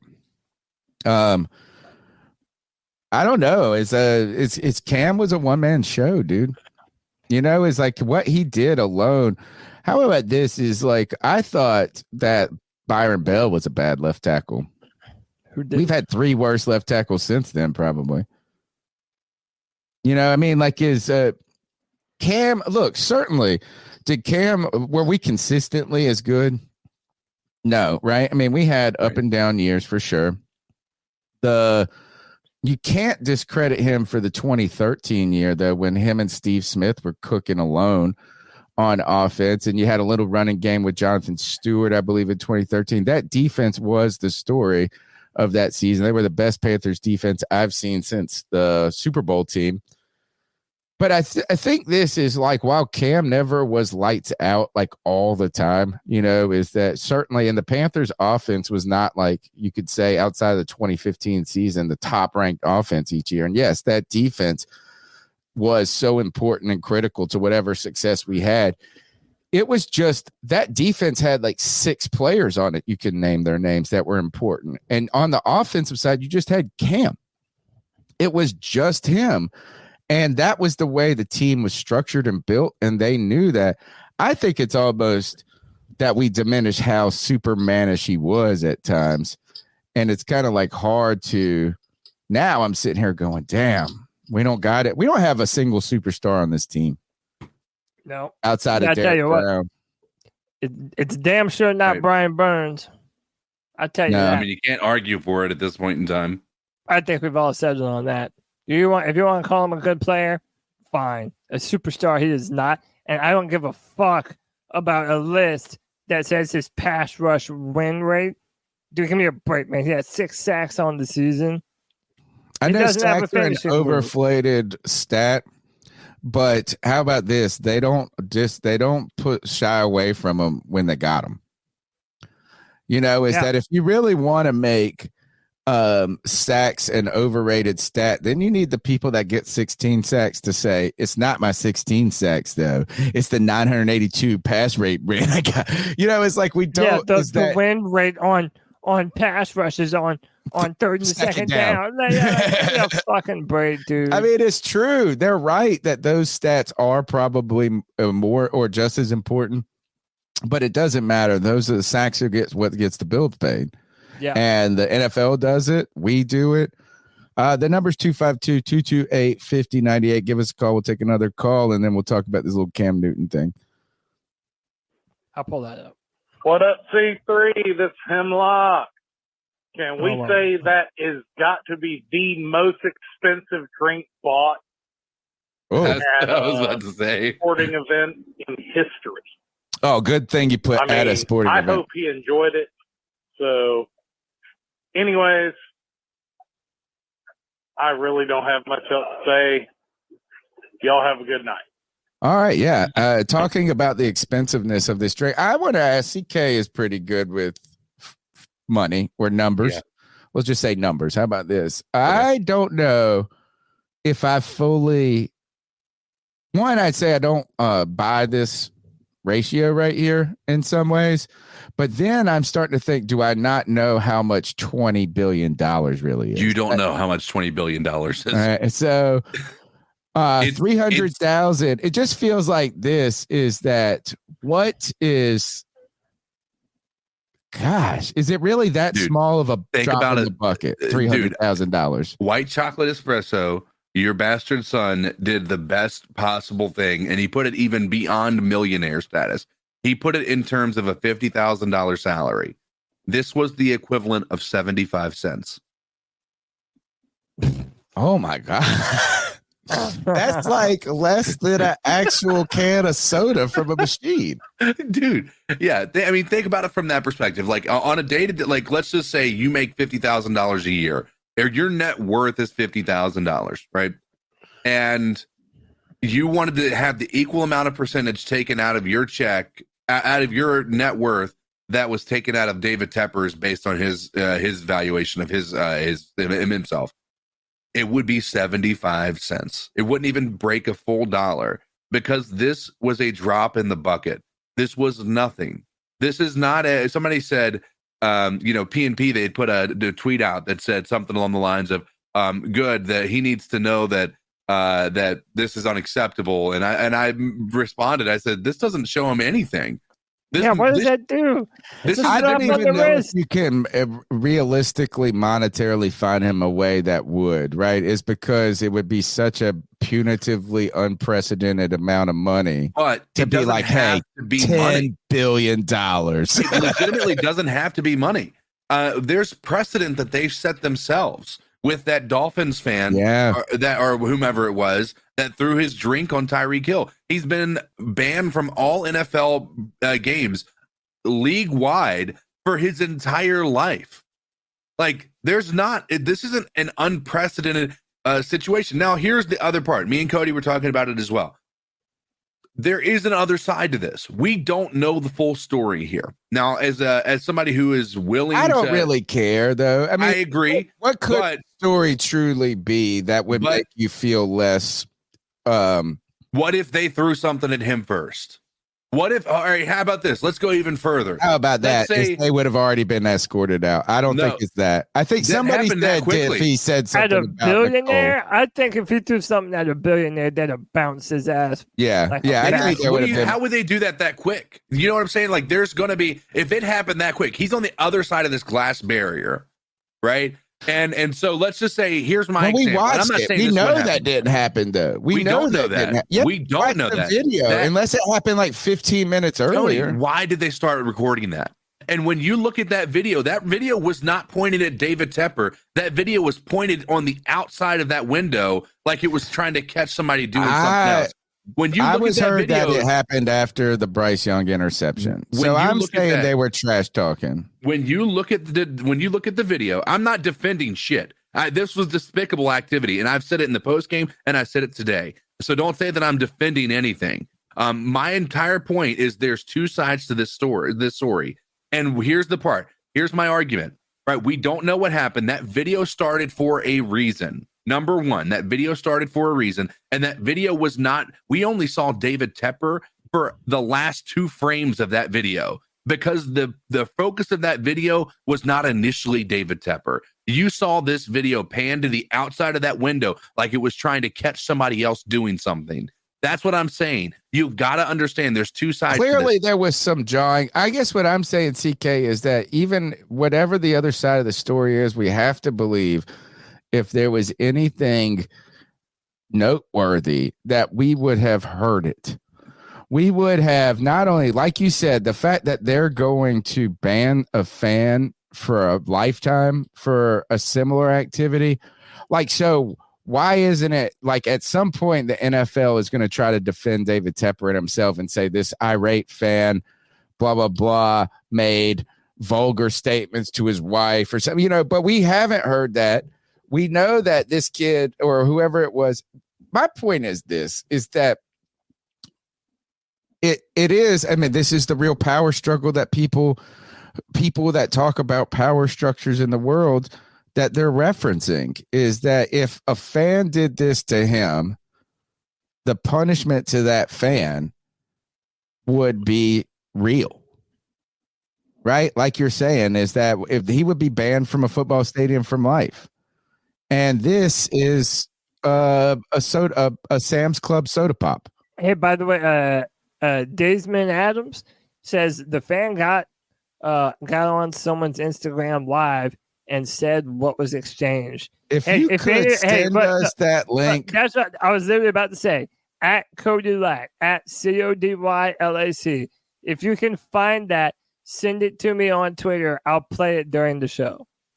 Yeah, we would love to hear that. And I guess my point is this is whatever justifies, and CK, I can understand that. I think I might have get too mad. I was like, okay, you threw a drink, asshole move for sure.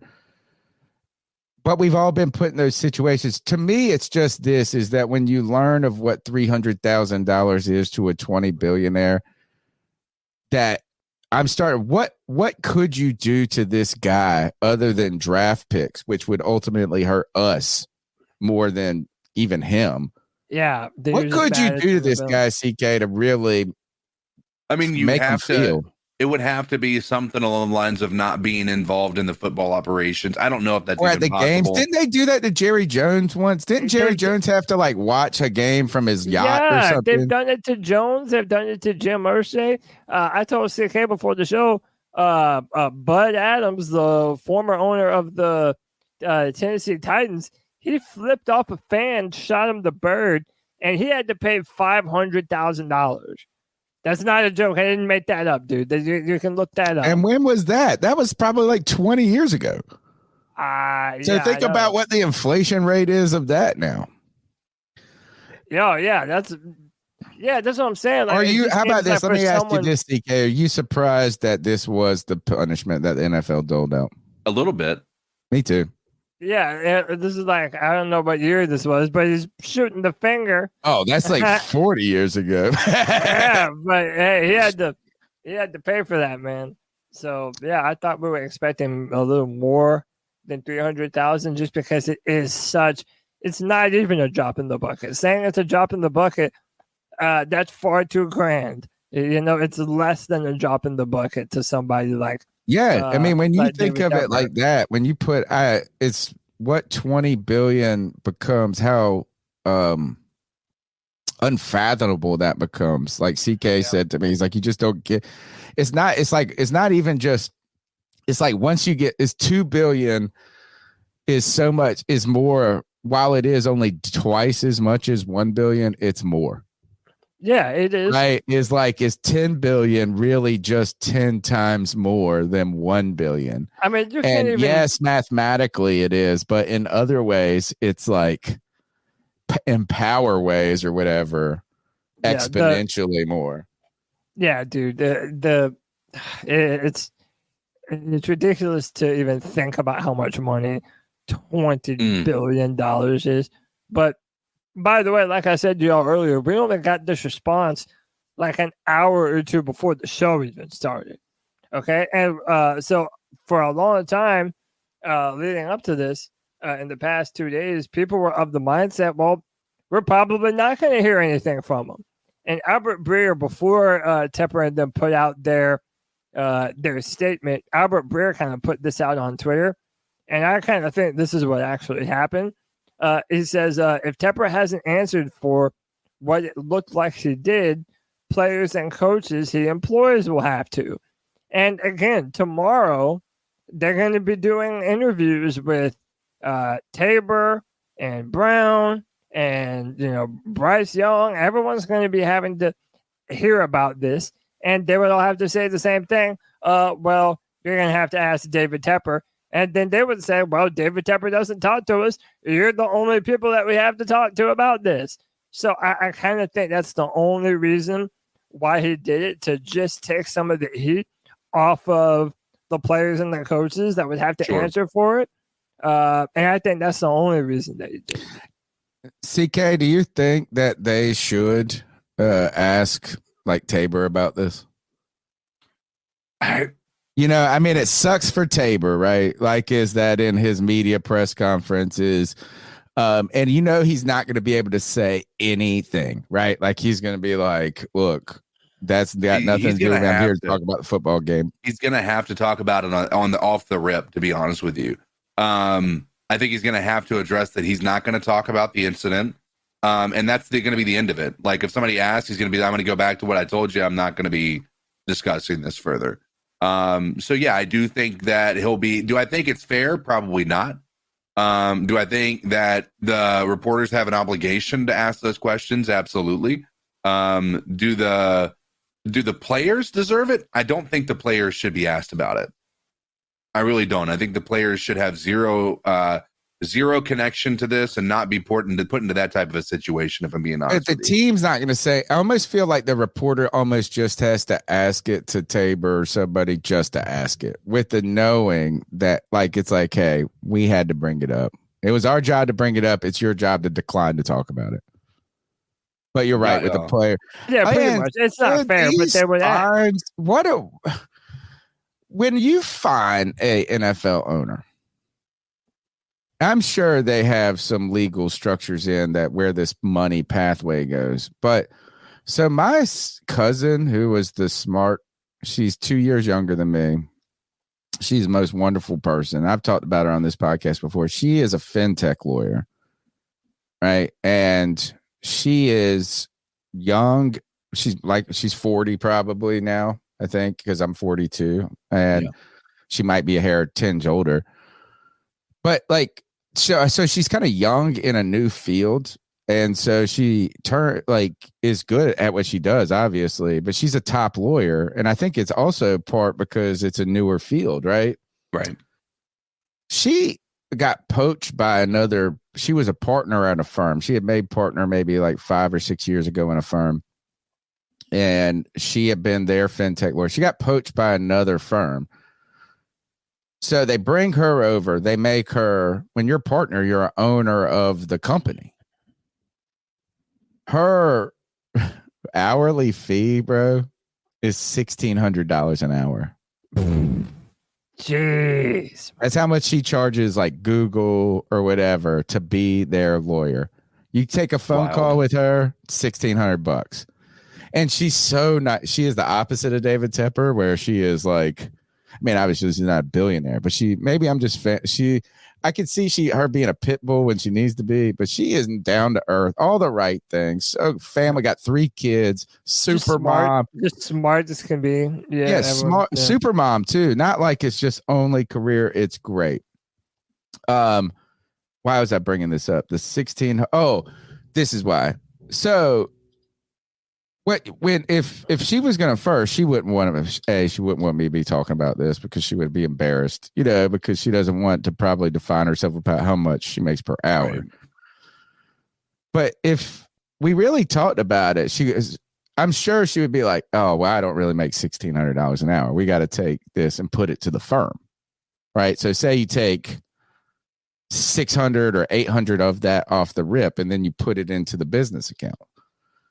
But she's still going to get like a 4 or 10 or whatever 8% kickback of what she puts into the pot. So what I'm leading to believe is this: does Tepper, when he puts $300,000 into the NFL pot, does he get do they say that fines can't be put into profits? Like, I mean, is there some disclaimer? Because if it's thrown into a pot where you get access to the percentage of money, you didn't pay $300,000 really. I hear you. That the NFL fines players to make money in a way. Like, it's like the fines are crazy and it's ridiculous. Yeah. They throw a $30,000 on a fine. But where does that money go and what does it go to? I'm sure the NFL has something that they have some articulated statement. But to me, I don't think it would be a good precedent to do this, but like fining him to the NFL, does that hurt anybody? Like they should almost make him give $300,000 to like a Jacksonville community home or something. I don't know anything about how like where the money goes to. Obi says Patty, NFL fines go toward donations, which then means a and Patty giant said, fucking tax write-off for these bitches. yes, that's a great point, dude. It's a giant tax. So Dude, when you go to a store and they ask you to round up and you say, oh, I'm giving 8 cents, fuck them, man. They are, Food Lion is then going to write a $900 million check from charity from their account to that charity and write it completely off, and they get the tax donation. They get the tax write-off, should I say. Yeah. Dude, once you're over a certain amount of dollar amount and net worth, dude, the same rules don't apply to you as it does to everyone else, man. We know this. The number's 252-228-5098. Let's take another call. Hey, guys. It's the girl that makes them howl, a.k.a. Joey the Blind Panther. I've been thinking about old David Tepper, dickwad extraordinaire, billionaire that ain't done shit. I think I know what made him spill that drink. That night he let the liquor talk away. Morgan Wallen. He brought music to Charlotte, and Morgan Wallen's coming to the stadium in July, so it's all good, right? My wife is taking my David kids. Tepper's a complete doofus. And David Tepper is, David Tepper brought music to Charlotte to distract us from the fact that he has utterly destroyed the Carolina Panthers. And if the Panthers are ever to be fixed, it's clearly going to take David Tepper stepping back, either voluntarily or being forced to. Either way we could force him to. I highly doubt that's going to happen.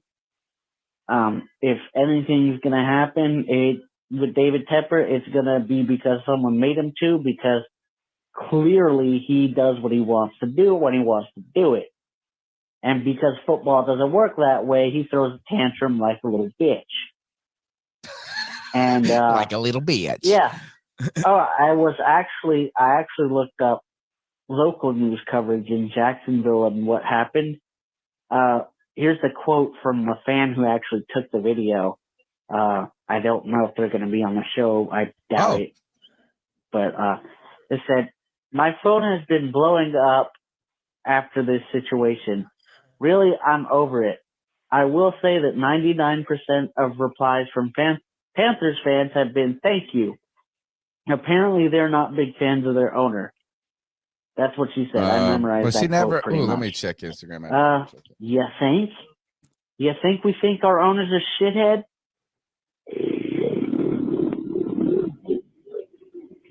Wow. She did not respond to me on Instagram. I'm sure she got blown up by a lot of people. And while she's over it, we would love to know the context. I'd love to know a little bit of some of the things. I'm sure that can get in the head of a lot of these people, CK, like you brought it up. But we don't have a lot of grace for football players when they do stuff like this. Like when we have football players and sometimes I like when football players talk trash to opposing fans and some things like that and stand up. Like somebody I think put on Twitter or in this chat somewhere earlier is like, you didn't have a problem. Like you celebrated when Cam Newton ripped that Green Bay sign down. I saw that too. What a bullshit equivalency, huh? We were in Bank of America Stadium, our home, and you had a bunch of Packers fans laying their flags around, and yet Cam said, "Nah, take that shit down. This is Panther Stadium." And that's kind of part of the natural fan banter, right? Like that's like what's built into the natural animosity. Right, that goes into it. You're a billionaire, not on home soil. You're at the opposing team's stadium. You're in a booth, in a box, throwing a drink on a fan. Like, dude, those are in no way the same thing or correlated. And we don't have any grace or sympathy for people like Rashard Mendenhall who say those wild things. while he's not in the league anymore. You have some of these players like you have the tackle for the Giants who've talked a lot of shit to Giants fans and some different things. We don't. I understand. I think, as obviously I'm Catholic and begging for forgiveness at every turn of my life, the importance of forgiveness and stuff. But this is while we can fight like it. How about this? I think it's a good time to talk about this. Cody, CK, you sent us something I think is very interesting today when you tried to generate a picture. Tell us about what happened when you tried to generate. And if you want to share any screenshot, can you share any of our conversation? Well, I think there's a couple of pieces to that. I think it's because I said his name directly. If you were to do that with anybody's name, I think it would probably do it.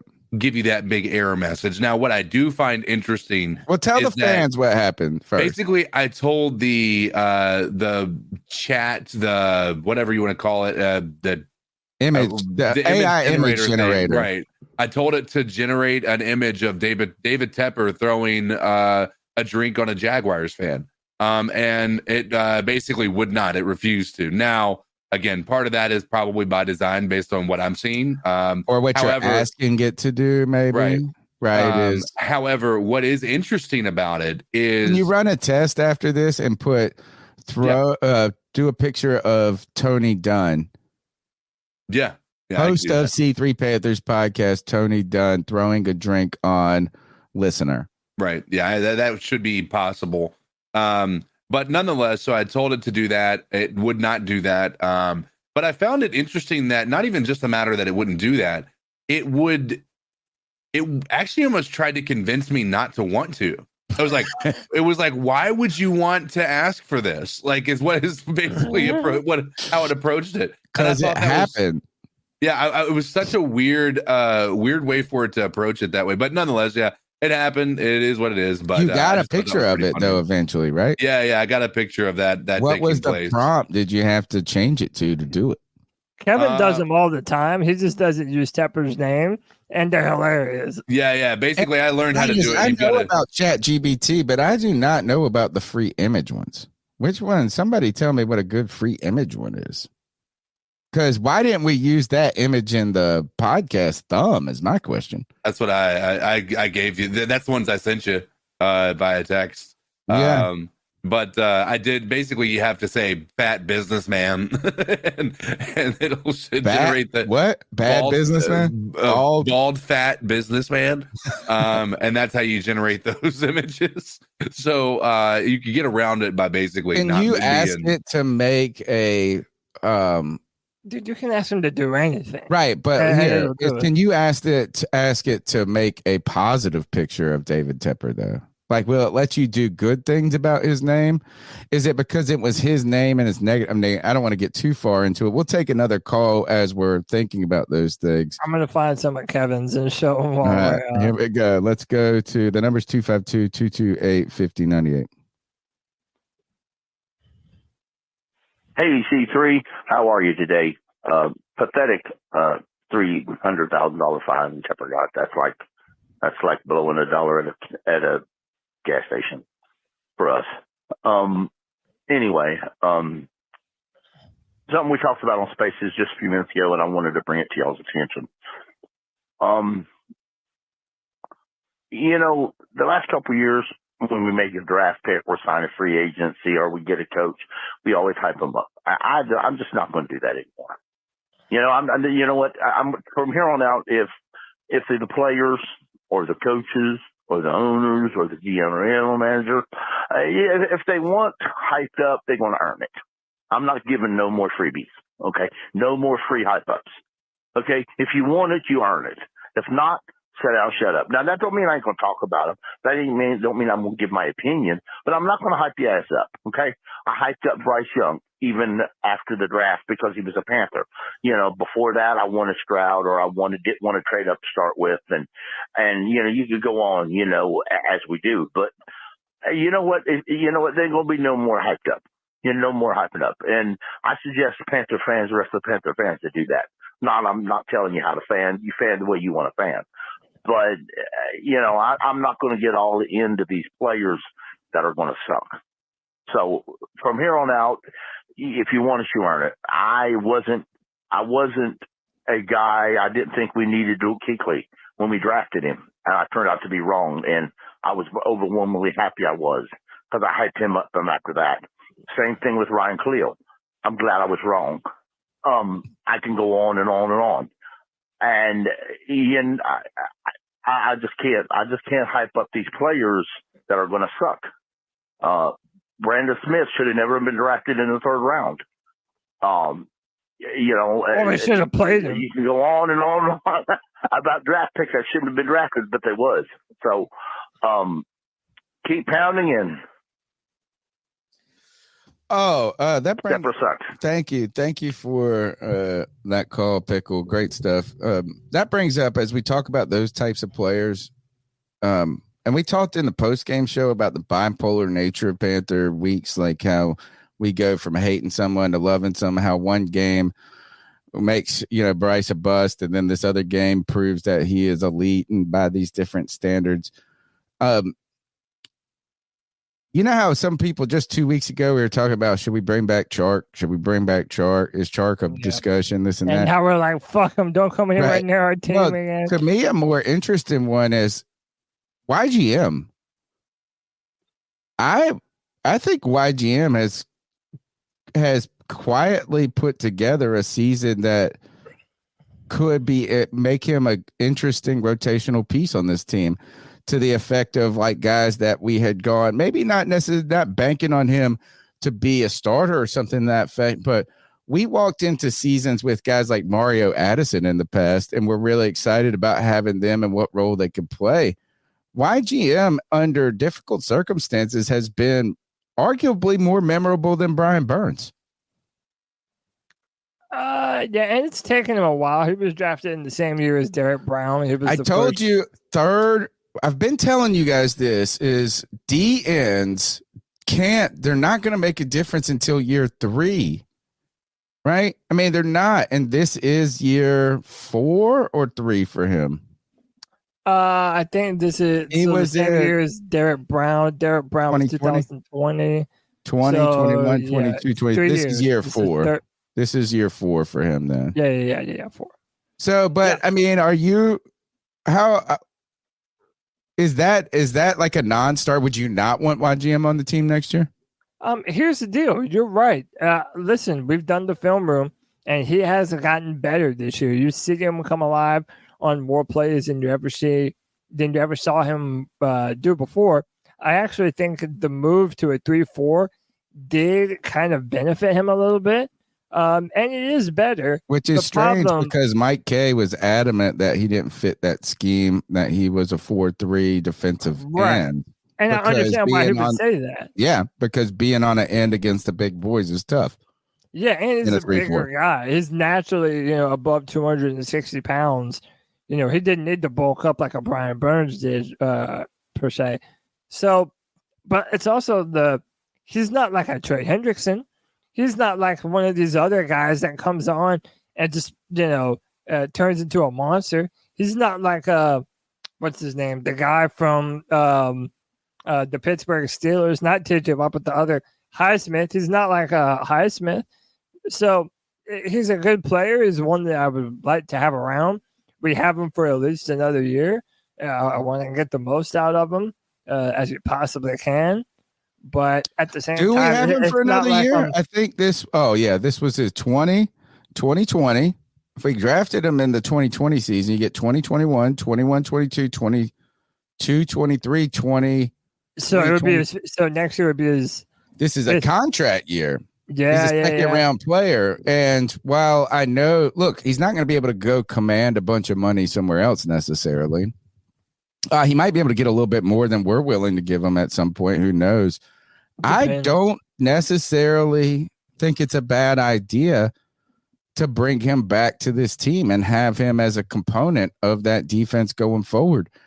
We talk about, sometimes retooling everything at once is just tough for defensive continuity, right? You know that this is a player. I think sometimes, too, we put too much emphasis on these guys having to do it too early. So people, and that is part of the NFL game. But just because he hasn't been a star as a round. How about this? He's been far more. Look, I'd rather bring him back than Terrace Marshall Jr.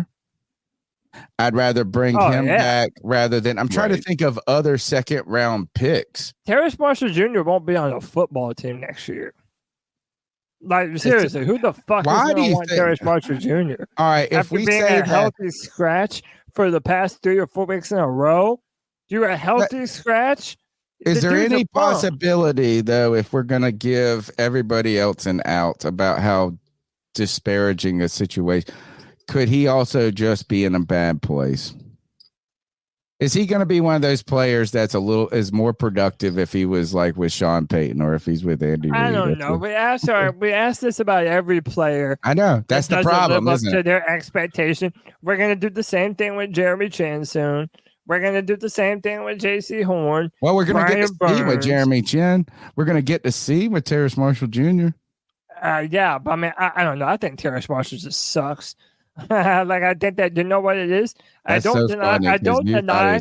I know, and that's why I'm saying this. I do not deny his physical talent.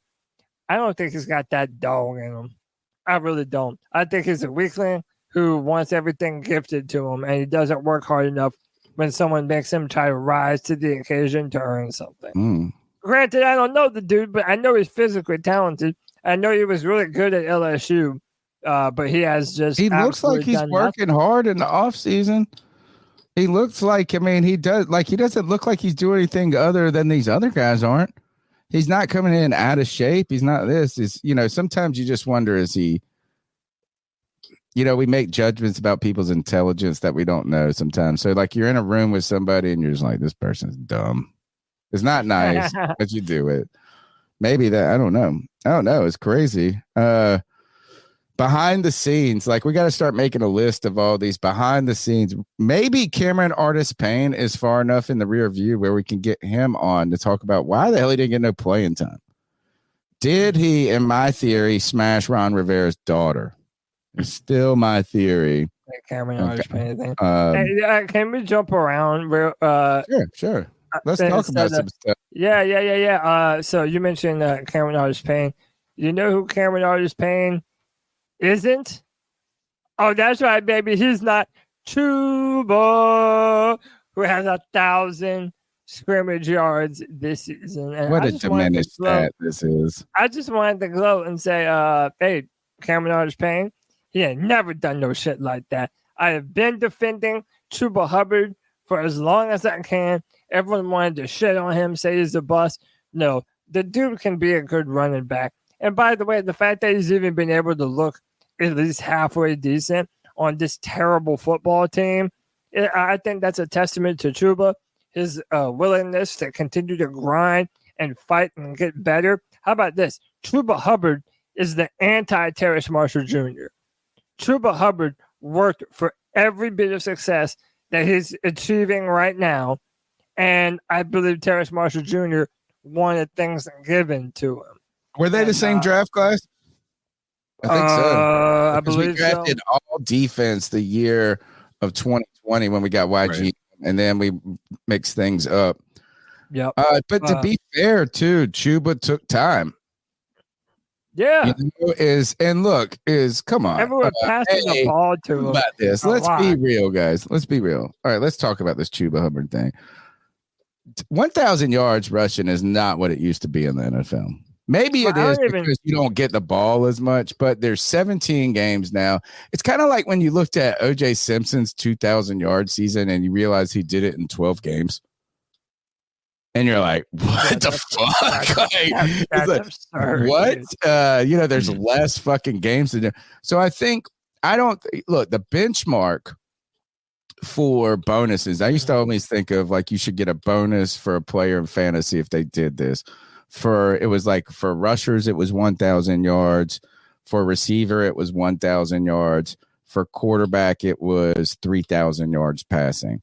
Like, I feel like all those numbers have inflated a good bit since then. But I don't want to take anything away from Chuba because he has worked hard behind. And look, he's been impressive this season. But when you look at Chuba Hubbard, do you think he is enough going forward to be your starting back. And certainly you're going to want a player that can rotate with him. But do you want him? Do you feel good enough about him as number one back? No. Well, I'm a firm believer. Okay, before we get to the why so? You aren't seeing him make those plays that are dynamic. You don't see him as a dynamic playmaker. Yeah. He's doing well. He's fighting hard. He's great. I think he's going to be a great number 2. I think he's going to be basically what Pollard was for Zeke. If we can find that guy who's actually able to carry the load, I think he's going to have a great position behind a guy who is considered the number 1 back, or maybe even a guy with similar traits that can allow him to take the times off. Like when Miles Sanders goes in, it doesn't really take anything off of his plate, and I think that's the major difference. You would think that it would be a 1-2 situation, but Miles Sanders has been incredibly disappointing. I'm not saying he can't be, but right now I don't see number 1 on the dynamic aspect of what he does. I mean, think of it this way though. Most teams, even teams that have a good running back, they have that 1-2 punch. It's commonplace now to have 2 backs that you can be able to sub in and that are going to get the job done for you. I also agree with Kristen. I do not think that we've used Blackshear near enough. And I think that he's also been someone who's had some flash moments. Again, Tony, you asked me if he has that number 1 running back type of feel. I don't know that, 1, I don't know that he needs to be. And 2, I even look at what he was able to do last year against the Lions, over 100 yards rushing. Like, what if you gave this guy a better offensive line? What might he be capable of doing? And I think that's something that we don't even know yet. And I know you don't like the ifs, the no. That's what I'm asking about this is I think he could, you know what? I think it would be okay to go into next year with him as the starter and having another guy that you thought was also a capable, competent back. Kind of like what you were hoping Miles Sanders and him could be. But right now, it just doesn't look Miles Sanders is anything, can be anything right now. No. I was trying to lead us into where CK went, and that is, I think he's a good player. Like, look, we all like Nick Goings back in the day. But is this guy, and I know it's probably absurd to say, is he a Christian McCaffrey? Is he? I just don't think he's a star. Yeah, that's fine. I think he's a good player. I think he is kind of, that's it. I mean, look, and I don't think you have the capital or I think right now you should be happy you've got Chuba Hubbard, to be 100%. Honest, because you don't have the luxury of going out and spending money on a running back right now. You don't have the luxury of drafting a running back, and whoever your draft is, unless, and look at what the Falcons are going through, is they're the ones that drafted a back in the top 10. And when you draft a back in the top 10, I think there's 2 things you're either looking for. Is 1, you're already a contender team and a elite back could bring you to a new stratosphere, or 2, that back is so elite that they're just going to be able to play from day one. But if you draft a running back in rounds 3, 4, 2, 3, 4, I think always with every coach, you're going to come in, you're going to have high hopes from them, but like, oh, well, we don't trust him in pass protection. So wherever we will draft a running back, he won't be good enough and polished enough player at that moment to be able to do what we need him to do. So I think we are thankful. We should be thankful we got Chuba right now. Absolutely, we should be thankful. And one of the reasons I even bring it up is because not only did he achieve it, but let's be real, man. A lot of us Panther fans, I'm not going to say us because I've been a believer in Chuba, but a lot of y'all Panther fans did not believe that Chuba could even turn it on to do what he's doing right now. Everybody thought he was good. Yeah, man. And number 2, hey, would you now admit that he's better than Cameron Artis-Payne? Can we take another call, please? No, what do we got next? I knew you wouldn't. But now let's just continue. How about this? I still like Cameron Artis-Payne more. I'm That's so an opinion, surprised Freeman. that you said that. And then I'm not at all. Another future that I'm wondering about with the Carolina Panthers is that of Adam Thielen, who has 100 catches and 1,000 receiving yards. It's one of the better seasons that he's had in a couple of years now. I know he had put out that interview where he said, things change. We really believe in the vision that Frank Reich stuff, though. Right, but I mean, listen, he's my age, 33 years old. He probably wants to go to a contender in the final years of his. Well, he did offseason. In fact, that was the big story and the big plus we thought of. Bringing in Frank. He met with Frank, and he was really impressed by the staff they put together, the vision they were putting together. He admittedly said he didn't want to even think about Carolina initially. Yeah, I remember that. I remember that. How about this? Does any other team in the NFL see these stats noteworthy enough to where we could get any trade value for them? Not a lot. Are these stats kind of meaningless? Not meaningless because I'll tell you what it is. It speaks to how it speaks to how he was the number one wide receiver in the Panthers offense this year.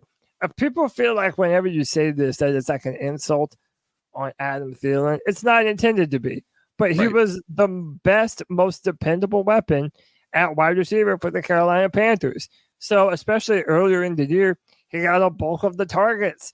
They were throwing the ball to Adam Thielen. DJ was getting 100 catches every year because it was just 80% of the plays. Right. If you looked at how many passes go to people not named Adam Thielen, this number shouldn't be this surprising, to be honest. Yeah, right. That's my point. It doesn't take away from anything that Adam did. Dude, thank God we have that dude, or else we would have even less. Imagine if he wasn't healthy.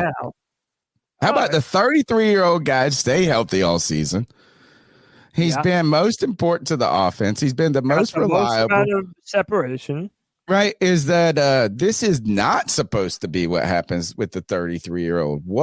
And he's actually really known for being very disciplined about his diet, his routines. So that's what he prides himself on. I mean, I think he has his own protein bar or something. But can we bring this up tangentially? Fun word for you. Tangentially, J.C. Horn. Did he go out in the game? Did he not play? Or what is this I'm hearing about injuries now again? He didn't start. I don't know if he actually had any snaps at all. He was active, but he didn't play. If he did play, he didn't play very much. Yeah, I think they're already arrested him. Why would you even dude, this year is a bum year for him. I don't know why they brought him back, honestly. Yeah, I think unless he was yelling to come back to try to prove that he's not injured. He's something, right? Yeah. And we went through another season of J.C. Horn being fucking hurt, man. And I think something that we've all been noticing, dude, why are Panther players hurt all the time? Do we have the worst strength and conditioning staff in the fucking world? Do we have the worst medical crew of all 32 NFL teams? Is our turf that bad? Or is their training regimen that terrible that they're not taking care of their bodies enough to be healthy enough to play? Dude, I sure don't know. But a lot of the players that we've depended on have been notoriously injury prone for the past few years. Christian McCaffrey, injured all the time. Goes to San Fran, the toughest motherfucking running back you've ever seen in your life, is never hurt. What is it about the Panthers that continues to have us being hurt year after year after year after year? I don't understand this. Do you think, CK, we really are more hurt than other teams, or does it feel that way because we're Panther fans? I think there's a mixture of that. I do think we seem to have more injuries on a regular basis than the average team. Now, that could be a culmination of a couple of things. It could be that players aren't willing to play through injuries for a non-contending team. that could be that the team isn't willing to play these people through potentially worse and worse circumstances because of us not being a contending team. I think there's multiple things that can be true. I think we have more injuries, but I also think that we might have some more willingness not to play. I think this might be somebody. We might have a critic coming up in the chat cat calls. The number's 252-228-5098. Left a call at 9:30. I hope this person's still hanging around. Maybe I'm just misreading the transcript. Gentlemen. Oh, no. Tell me, did you guys have any plans to improve your talent evaluation? And what I mean, do you think about subscribing to Pro Football Focus or reading Pro Football Talk or getting a better assessment of rosters and talent skill levels? Because you know what, guys? I want to see you guys hit 10,000 subscribers and take your game up to the next level and you become superstars. Appreciate you, man. You know, if any schmuck can have a show and say, rah, rah, rah, we're the greatest team ever, we're going all the way, but it takes something really good, really special to give us the game inside of the game, give us the insight we can't get from other podcasts. So tell me, guys, what do you plan to do is to make the Carolina Panthers podcast even better, your talent evaluation even greater, and give us more insight, more info? Thank you, gentlemen, for all you do. Yeah, bye-bye. What is I appreciate it. I mean, listen, I know I speak for myself when I say ever since I fell in love with football again in 2011, I've done, I would like to say that I've tried to learn the X and O's to the best of my abilities that I can, especially now that I'm on a pod so that I know what I'm talking about. I'm trying to break down these film rooms. Dude, I have pictures of concepts of different play designs saved to my computers, different routes. I'm trying to up my own game personally for the pod. Tony, you've always said that we're expert Panther fans. We're not football experts. Yeah, we're expert football fans. And that's what we are. We're fans who want to continue to know this team, to know the game that they play. And yeah, I'm always looking to learn more. I just recently I subscribed to the quarterback school. Nice. So you get the full... Yeah, man. He breaks it down. He'll show concepts and stuff. Sometimes it's kind of aggravating, but I like the knowledge that he disperses. So yeah, I check that stuff out, and I try to apply that to this. And when we do the film room, and especially now that the draft is coming up, we're going to be looking at college players and what they do well and what does and doesn't translate into an NFL football player. So yeah, I mean, absolutely, man. I'm trying to continue to learn and get better and know the X's and O's. I really don't care about learning anything more about this Panthers team. No, is like if we really, for me, is I'm never going to divert from my stance of being an expert football fan, not a football expert, right? Is because I also hate when people do this shit where like they're like, well, you never played ball. You don't know ball. It's like that's like saying you can't talk about space because you've never been to fucking space. We can have realistic conversations. I can speak about French history and not be French. Now, does experiential knowledge lend towards a lot? Yes, experiential knowledge is got a different weight to it than but there's a lot of fucking pro football players that have awful takes about football. There's a lot of different things. So, I mean, what I need to do if we really want to continue to grow this podcast to hit that momentum point, it's not going to be me learning more about football. Maybe that would help because I never wanted to be the person that tells you what to think. It's like, hey, this is the right way. Right. The Panthers did this. I fucking don't know about Bryce Young. I don't know. I mean, I'm just going to give you things that I think and opinions. Again, we're in the car riding to the game together. That's the way I think about this show. But if I really wanted, and the hardest part about this is just allocating more and more time to the podcast. Yeah. And that is like cutting shorts. Like really, like what we need to be doing is making like 10 shorts a week. And it's not going to make you any money. It's going to take you hours and hours to do. but the payoff's going to come in like 2-3 years, all of this stuff. But like, that's the hardest part is we do 3 hours to the show. I mean, we do, you know, you have to watch Panther shit all week long, keep up with shit. You know, we got to build the show beforehand and things like that. I got to go and spend an hour afterwards downloading the show. So it takes a ton of time just to do the 3-hour show. And then you add these other shows, and then it's just all the production time. I've been watching this. I just started watching this guy, CK. You might know him. Is it CoffeeZilla? Have you heard of CoffeeZilla? Oh, yeah. He does all those crypto breakdowns of the scams and shit. Yeah. And he has. So I was thinking about like this video that he put up that I watched. It's about this scam for this. The Misfits podcast, the guys that do that run a gear merchandise thing. And so he's turned out this, what was the name of the merchandise company? Anyway, it's kind of like they're abusing the company and they're not making the money, and then they're guaranteeing all this. These creators aren't getting paid what they want. Right, but right. These big creators, and they try to just keep paying one to get the other one on and stuff. His video was like 37 minutes, right? I mean, it was long, but it was made like a movie. And he was sitting at a bar talking to this robot. And I thought, man, how many hours does it take for him to actually research? Like, he is a investigative reporter, right? Breaking this down.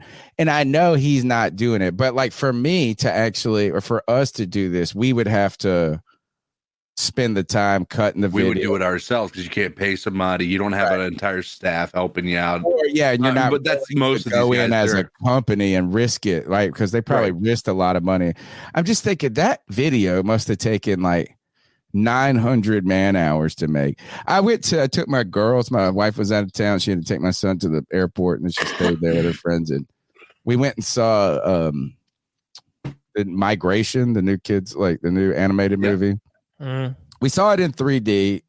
I wish I wouldn't have seen it in 3D. It wasn't like overwhelming. Like, it wasn't bad 3D. It just wasn't coming at you a lot. It felt very. Anyway, they had these like these cool little mini cartoons. They're like 10 minutes before the movie. They're in 3D too and stuff. It's like a 7-minute production, and then they show the credits. And I'm like, I told my daughters, like, look at how many people it took to make this 7-minute 3D movie. I mean, it was such a production, dude. And you think of that. And so I guess for me, is finding my answer to your question is not necessarily becoming more knowledgeable. And certainly not we subscribe to Pro Football Focus, but it's not worth it. I'm not a super big fan of PFF. Hey, shout out to the Bat Day, Greg, in the chat room. We love you, buddy. Hang in there, brother. We love you, man. And anytime you want back on the show for any reason at all, brother, come back home, bro. Always welcome. But for me, is to find something that I believe in weekly, or something that I can just stay consistent with to add to the production of the show. There's so many ideas we got, so many this and that, and it just comes around. It's like, God, do I have the time to spend 12 hours making this? If I spend, those little news beats I was doing, it'd be like 7 minutes long. By the end, it would take you 2.5 hours to cut it all up, to export it. Yep. So I don't know. Just allocate more time, I guess. Don't tell my wife that. Let's we only have like a couple slides. You might as well just power through like a couple of them, then just finish out however many calls. Derek Brown, who I think we can all unanimously agree is the best player on this team. Derek Brown needs 3 more tackles to break the record for the most by a defensive lineman in a single season in NFL history. Shout out to Derek Brown, man. How is that even possible? Yeah, I know. And then I know Christian Wilkins did it like a year or two ago. Oh, really? Yeah, defensive tackle for the Dolphins, went to Clemson. Yeah, I know he did something similar. But dude, shout out to Derek Brown, man. Just being aggressive, being mean, strong. Like, he's the defender that you want to pay. not Brian Burns. And I'm a firm believer of that now, man. Agreed. All right, let's take another call. The number's 252-228-5098. Hey guys, everybody keeps talking about Bobby Slowick or Ben Johnson. I think more realistically, we're kind of where the Raiders were at before. Remember when the Raiders were hiring position coaches? Remember they got Lane Kiffin as a position coach from USC. They couldn't even get the OC from USC. I think we're headed there. I think we get Ben Johnson's assistant with his quarterback coach or Bobby Slowick's quarterback coach. I don't think we actually get those guys. I just don't think we can get them this time. I was just wondering y'all's thoughts on that, about how people are going to handle that one. Because I don't think we can get coordinators. I think we're looking at some position coaches, folks, and that's just what it is. And maybe we luck out. Well, yeah, that's the fear right now as you're dipping. And Josh Doris put it in a nice way, is where you're trying to get a name before it becomes a household name. But really, you're dipping into second-tier talent. And maybe that's an offense to them because you don't know what the unknown talent base is, right? That's why I but I'd be interested to see if Todd Monken's name makes any hay this coming off season. Yeah, I know. Now you've got Pickle saying Todd Monken all the time. Yeah, good. I don't necessarily agree that we're going to be stuck with positional coaches. Dude, we've got the owner that's going to break out the bank. For all the shit that we say about him, I'll be damned if the guy doesn't have the one thing that could lend the people that you want here. Like, he's got that. And if anything, as much as it makes him a rich asshole that's completely out of touch with reality, it also means that he's going to be able to break open the pocketbook for a lot of the big name coaches that you want. He's not going to have a problem paying a Jim Harbaugh or a Ben Johnson, literally whatever the fuck they could be asking for. So, to that degree, him being as rich as he is a good thing. And again, it might, even if it's not your preferred coach, I'm telling you, there are a lot of good options at head coach this coaching cycle. So don't get tethered to just one name. I recommend having a bunch of names that you get familiar with, get to know, that could be in play for the Panthers. All right, let's take another call. Hello, guys. Scott from Winston-Salem. Hey, I just wanted to see if you guys have heard this. Today at work, I heard that Marvin Harrison Jr. may not come out of college. Yeah. I heard that it was a rumor. I can't remember which NFL site that this guy heard it from, but I heard him over some other guys talking, saying that Marvin Harrison Jr. is guaranteed a $50 million NIL deal if he stays one more year. And Arch Manning, who is not even starting, is making $20 million a year as a backup. This is a great call on an NIL deal. And then I believe my neighbor, who is like 55, could at least go for 100 yards in a game and could probably score a touchdown. But other than that, I just want to see if you guys have heard any of those rumors about these two, really not Arch Manning, but Marvin Harrison staying one more year so he can get that $50 million guaranteed. Anyways, love the show, and I'm calling in the middle of it, but you may play my call, may not. Anyway, you guys have a good one. Keep pounding. Thanks for the appreciate great question and that is, how will the NIL change at the NFL? It already has. And if that's true, then yeah, it definitely takes the burden off of players. Yeah, it takes the burden off of players where they used to be in a situation where, all right, dude, football is a rough sport. We're all getting hurt playing it. If you want to capitalize off of your physical ability while you have a chance, it's time you declare for the draft, because that's the only way that you get paid. Now, when you're at these blue blood colleges, like Ohio State, Texas, Alabama, Michigan, Clemson, Georgia, LSU, Georgia, USC, all these other big time Southern California, not that other shit school in South Carolina. But all these other schools, dude, they have means to pay these players now. And that's why a lot of college coaches hate it as well, because they feel like now when you're bringing a player in, a 5-star, a part of it is how much money you're going to be able to offer them in NIL. And it Not has a part changed. of it. It is the part. It is, dude. It's one of the biggest components of it. So, with all that said, I still don't necessarily believe that Marvin Harrison Jr. stays another year. Because I mean, that dude, money right there is more. First, even if that money was half, say it was $25 million guaranteed, that's more than he would make being the number 1 overall draft pick. Right? Why not milk that golden goose for as long as you can before you go to the next one? And then to me, what I'm interested in is really how does this change now, how we reevaluate when you draft players. Part of the problem with these quarterbacks, then we draft them too young. And then they have to, because you need to, they need to come out to make the money. The question now is, does college football, can it be more developmental? And that is, do you see a player coming out at 25 as old now as maybe if he's making money, being involved in that, could you basically groom him to be a more polished player over time before he gets to the pros? And we've heard about this too with other position groups, with offensive linemen, how they're less developed coming out of college these days because they're coming out younger, less reps, things like this. So, and then are there rules about NFL teams and owners paying college players?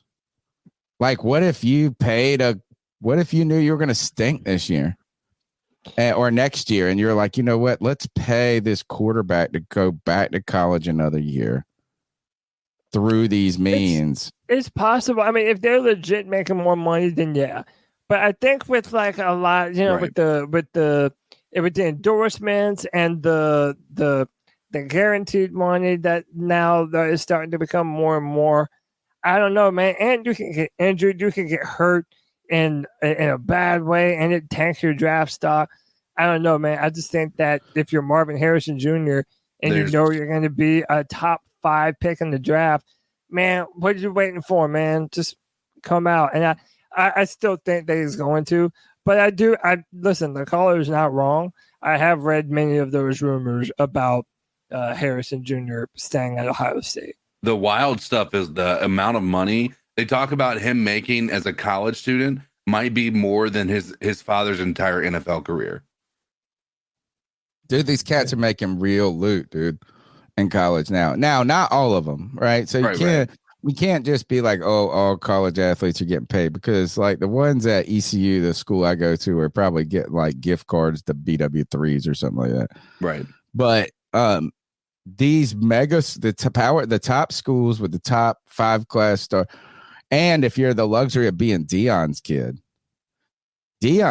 gets the tangential, twice I've used it in the show now, boost of his father. And so they're doing endorsements on a national scale that he probably wouldn't be doing if he was just a good player even.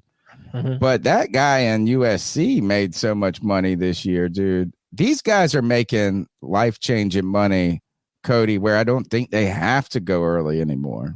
They'd be like, remember when Andrew Luck went back and we were like, "Fuck you," because you didn't choose, because I took now it it seems noble. It seems like altruistic. Now no one thinks that you're going through another year, putting your body through that. Now they're like, nah, business decision, bro. I made the right business decision. I might be yeah.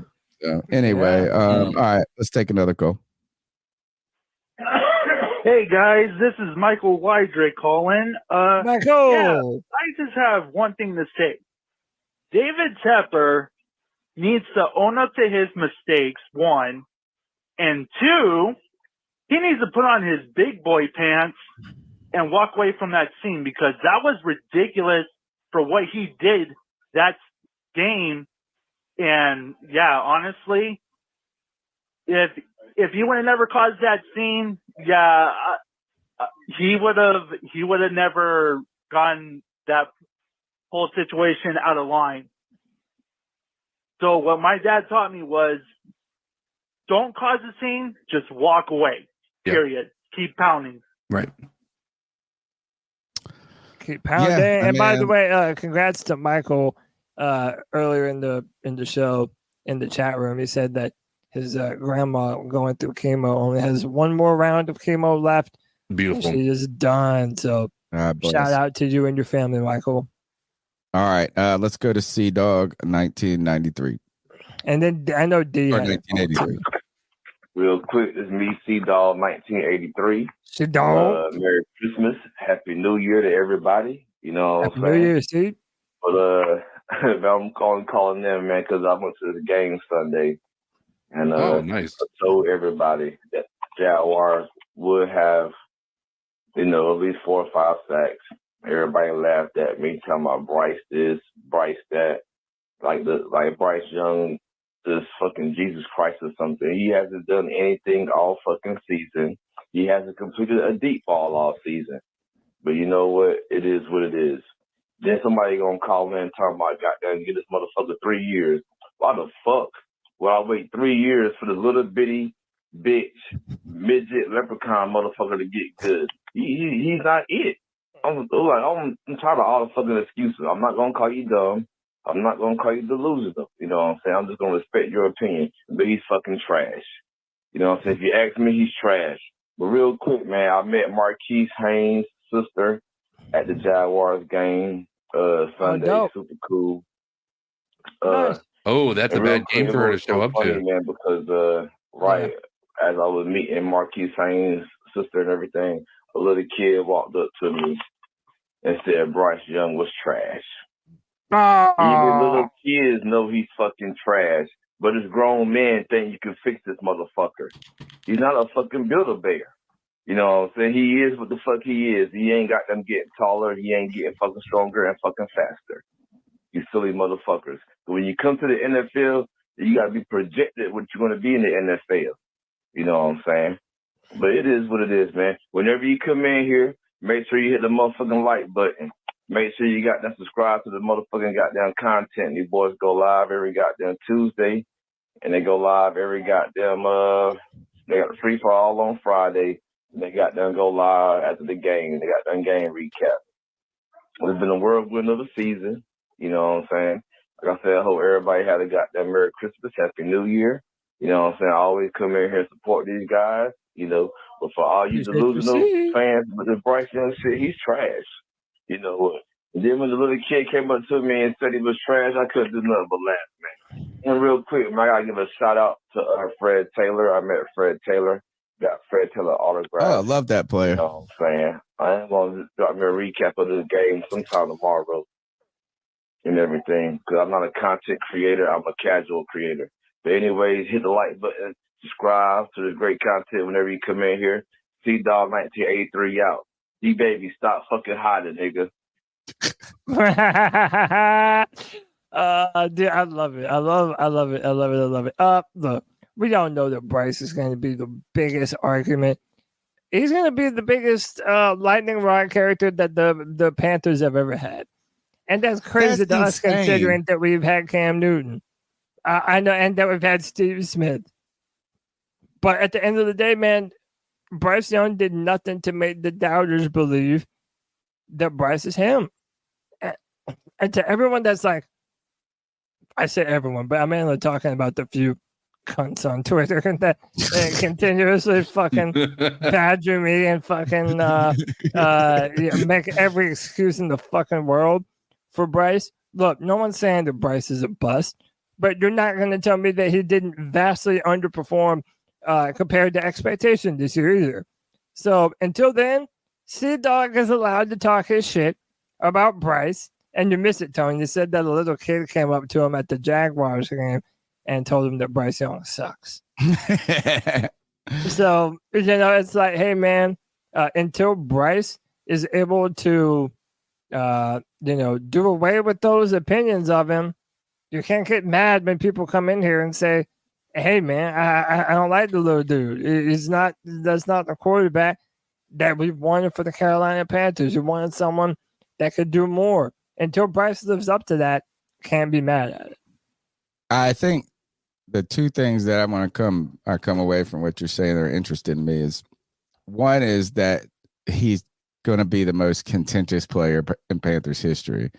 That's so wild. It's so wild too to think that, and because of somebody who has a lot of the traits that people didn't like about Cam, like so much is about Cam was that I would get from people is like, can't read defenses, can't play it. Like, I feel like Bryce had all of the things to not be contentious, right? Is the cerebral, the good kid, the great character. Like, there's nothing. So just the very fact that this player, and I think that more comes to like how wild the coverage of things are now. I think some of that has to do with it. And the other is, I really don't care is who's winning the debate between the two. What we have seen is that this season didn't narrow the middle ground between the two parties. And one of the things that I saw happen with Cam Newton is that the two camps started to recognize who they were so much that they moved farther down the beach from each other. And it was like, when things that happen that should bring you closer together in consensus ideas, it just seemed to push them farther apart. So I would say this is that the two in armies standing opposing, like if we think of no man's land in between these two groups, it got farther apart this year than it got closer together. Absolutely, man. And look, even during the Packers game, I put on Twitter, damn, Bryce had his best game by far. This is the type of progression that you want to see. Dude, I got all the quote tweets in the world. No, I know you're not talking. I you know. said all this shit about. This is what social media if you don't have nourishes. If you don't have an undying faith in something yet unseen, like Bryce being a good quarterback, then you're a zealot. You're not a Panthers fan, and you should go be a fan of some other team, dude. Social media has made us more tribal. Yeah, it's made us 100%. more tribal, and with our ideas. The alternative viewpoint that I hold is, I would argue that the people that have been on the undying Bryce is a bust aspect of things have pushed people further into their camp as well. We've had this conversation ad nauseum. The Bryce defenders got a lot of hope last week or week before last against Green Bay, maybe even the week before that. This week, the Bryce detractors that are almost hoping for his downfall got as much information as they possibly could out of that. I would argue that this game wasn't as bad as people are saying that it was for Bryce. His interception came at the end of the game when the things were out of hand. He was just trying to make something happen when nothing was there. His completion percentage was still on par for what he had done in the previous weeks. It's just that he wasn't able to, because of a lot of different factors. The fact that our run game couldn't do absolutely shit, our wide receivers couldn't do absolutely shit, but our offensive line couldn't keep him upright either. I think it led to a lot of those issues that we saw yesterday or on Sunday. Again, Bryce didn't elevate anybody, and that's the argument. I'll still maintain my position that I had a few weeks ago. I don't think he was worth the value in which we traded up to get him, but we shouldn't have taken him. We shouldn't have traded up at all, to be quite honest with you.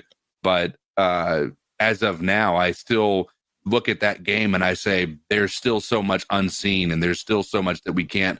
That question mark. We said that box, that Pandora's box that is Bryce Young's future, had a lot more question marks after that Green Bay game, whereas a lot of people had already had that Pandora's box open. I think it maybe closed a little bit, after that. So whoever, I guess, whatever happens on the field benefits their argument. So what I would say is what happens on the field does more to inflate your confidence in your opinion than it does to diminish the opposing side's confidence in their opinion. So when something good happens on the field, the people that believed that this positive notion about Bryce and really zealotly hated the negative notion of Bryce, They just become more entrenched in their opinion. Right. More so than the other side becomes less entrenched in their opinion. And so it's really just this tribal argument going on. It's wild. I don't even really care. Like, for me, is like, not care. I've just been rooting for Bryce in so many ways. But my thing is, I always get suspicious of anybody when they, and maybe I was like this with Cam, so I got to maybe be empathetic with them. It's just so emphatically entrenched in what they think is right. Like, I just don't know. I want Bryce to be good, but now, I mean, I have questions. I have concerns. Like, I mean, but that doesn't mean I'm not a fan of him, not rooting for him. But there are people that just truly, I mean, hey, look, they're in their trenches. They'll down their hill. 2 more calls and we'll get out of here. Yeah, I agree with Cody. At some point, you just gotta like give up on these players, bro. Just start cutting motherfuckers like Belichick. Fuck that. Cut them, and then keep it moving. And like, I'm from Miami, and I seen Devontae Parker hold the team. He ain't hold the team hostage, but I'm saying I seen him for like 3 years straight. Hamstring. Okay, one 700-yard season, one maybe close to 1,000-yard season. Like, come on, bro. But so at some point, we just got to cut these motherfuckers and go on. We can't keep holding our team to these dudes that they're not playing, bro. Like, they're just collecting checks, man. Come on, man. Stop that, bro. Fuck that. Stop paying these motherfuckers. Is he talking about Horn? Yeah, he's talking about Horn. Yeah. Basically saying that they don't have to show up. Like, they're already under contract. Like, why would he come back? He's paid. You know what I'm saying? Like, yeah, he's trying to prove something, but it's like, yeah, especially at the end of the year, you might as well wait until next year and just get a brand new start like you were saying you were going to do this year. Hell yeah, you should. And that Panthers should be okay with it for right now until he's not under contract. What's more likely, Brian Burns becomes a star pass rusher or J.C. Horn plays a full season? J.C. Horn. I think odds are in the favor of J.C. Horn playing a full season, really. Damn, all right. I want to see. Let's see if Burns. I'll be interested to see if Burns hits 15 sacks in his career. He didn't have 50. Did he have 15 last year? No, he had 12. Well, let me say that. Let me see. I'd be interested to see in his entire career if he'll have 15 sacks. Because for a specialist speed rusher, that's what you need to have to be a great season. If you're if you're a 12 sacks lets you be a good pass rushing, like a versatile DN. You know, but if you're kind of a liability on the run game, you need to be putting up the big numbers like Hassan Reddick. Yeah. Yeah, I'm still mad that we let Hassan Reddick out the door. It's another Von No, but Miller, Philly bro. fans will say, they're going to say he's weak against things like this, and it's true. But yeah, but Philly fans bitch about everything, dude. You know how much I wish we had a Hassan Reddick on this team, like we had. God, remember how mad I was? He was good. I liked him more. I know. I've never been, and I'm trying to not. He got snubbed for the Pro Bowl too, but Brian Burns getting to go to the Pro Bowl over him. That was some bullshit. I agree. All right, last call of the night. Hey guys, this is Chuck from Elizabeth City. What up, Chuck? Everybody's making a big deal about David Tepper. Rightfully so. I mean, he's really made some boneheaded moves. There's no doubt about it. I'm not going to defend him, but him throwing that drink, him getting upset, at least I do see that the man is pissed off. It's not like he's like, oh, well, I don't care. Now, I'm not trying to defend him, but showing him throw that drink and just being pissed, you can see he's in a situation he didn't want to be in. He wants to win. He's just made some very hasty decisions and made some bad decisions. But the man, I'm not trying to give him credit, but I think the guy was trying to thought he was doing the right thing, and he more or less tried to buy himself a winner. And, it takes more than just buying it. You've got to put the right people in place, and it's got to be a good mix. But what I want to focus in on that video where Tepper threw that drink and got pissed. My owner there who's basically upset. I don't want him to be easy about it. I want him to be upset. But look at freaking Scott Fitterer's big-headed, weird-shaped body, his hands in his pockets. He knows he's going to get fired. But he just sits there and looks like a dumbass. Nobody is saying anything. They're looking at Tepper, throwing a drink, and looking at him all over the news, and everybody's giving him a hard time and how dumb he is. David Tepper, the general manager, is a freaking idiot. He traded McCaffrey for peanuts, and more or less the draft picks he got, he squandered. And it's not just McCaffrey. Oh, shit, Chuck. I'm sitting here looking for this call. Fucked your call up. Hey, guys, it's be upset. But look at freaking Scott Fitterer's big-headed, weird-shaped body, his hands in his pockets. He knows he's going to get fired. Check the But he just sits there and looks like a dumbass. Nobody is saying anything. They're looking at Tepper, throwing a drink, and looking at him all over the news, and everybody's giving him a hard time and how dumb he is. David Tepper, the general manager, is a freaking idiot. He traded McCaffrey for peanuts, and more or less the draft picks he got, he squandered. Yeah. And it's not just McCaffrey. He's just made some boneheaded moves. The guy, the day our season ends next week, the next day, Fitterer should be fired. Send his ass out of the Carolinas. Because he just sat there on that video. Everybody's looking at Tepper. Look at Fitterer. Just take a look at him in the video. Yeah. He looks like a freaking lost buffoon. Did nothing. What would you do? I think he played it perfect. It was just sit there and do nothing. I mean, yeah. A lot of people said it was a perfect allegory or whatever. Yeah, I think you could see Fit just standing there doing nothing while David Tepper makes a mess. I think if you, that should have been the title of the show. Yeah, true. That's what we'll do next week's show. Scott Fitterer standing there doing nothing. Fitterer does nothing while Tepper makes a mess. Yeah, but if you did I think if you closely watch Fitterer, his hands are in his pocket. He's standing there. You can see, I see his mouth, his lips move, and him like grin. So there clearly was some jawing going. You know what I'm saying? Like CK said, the context of what they were saying. But Fitterer did what you're supposed to do. You know, and that is to pockets, defensive, do nothing, kind of laugh it off. And then you see Tep.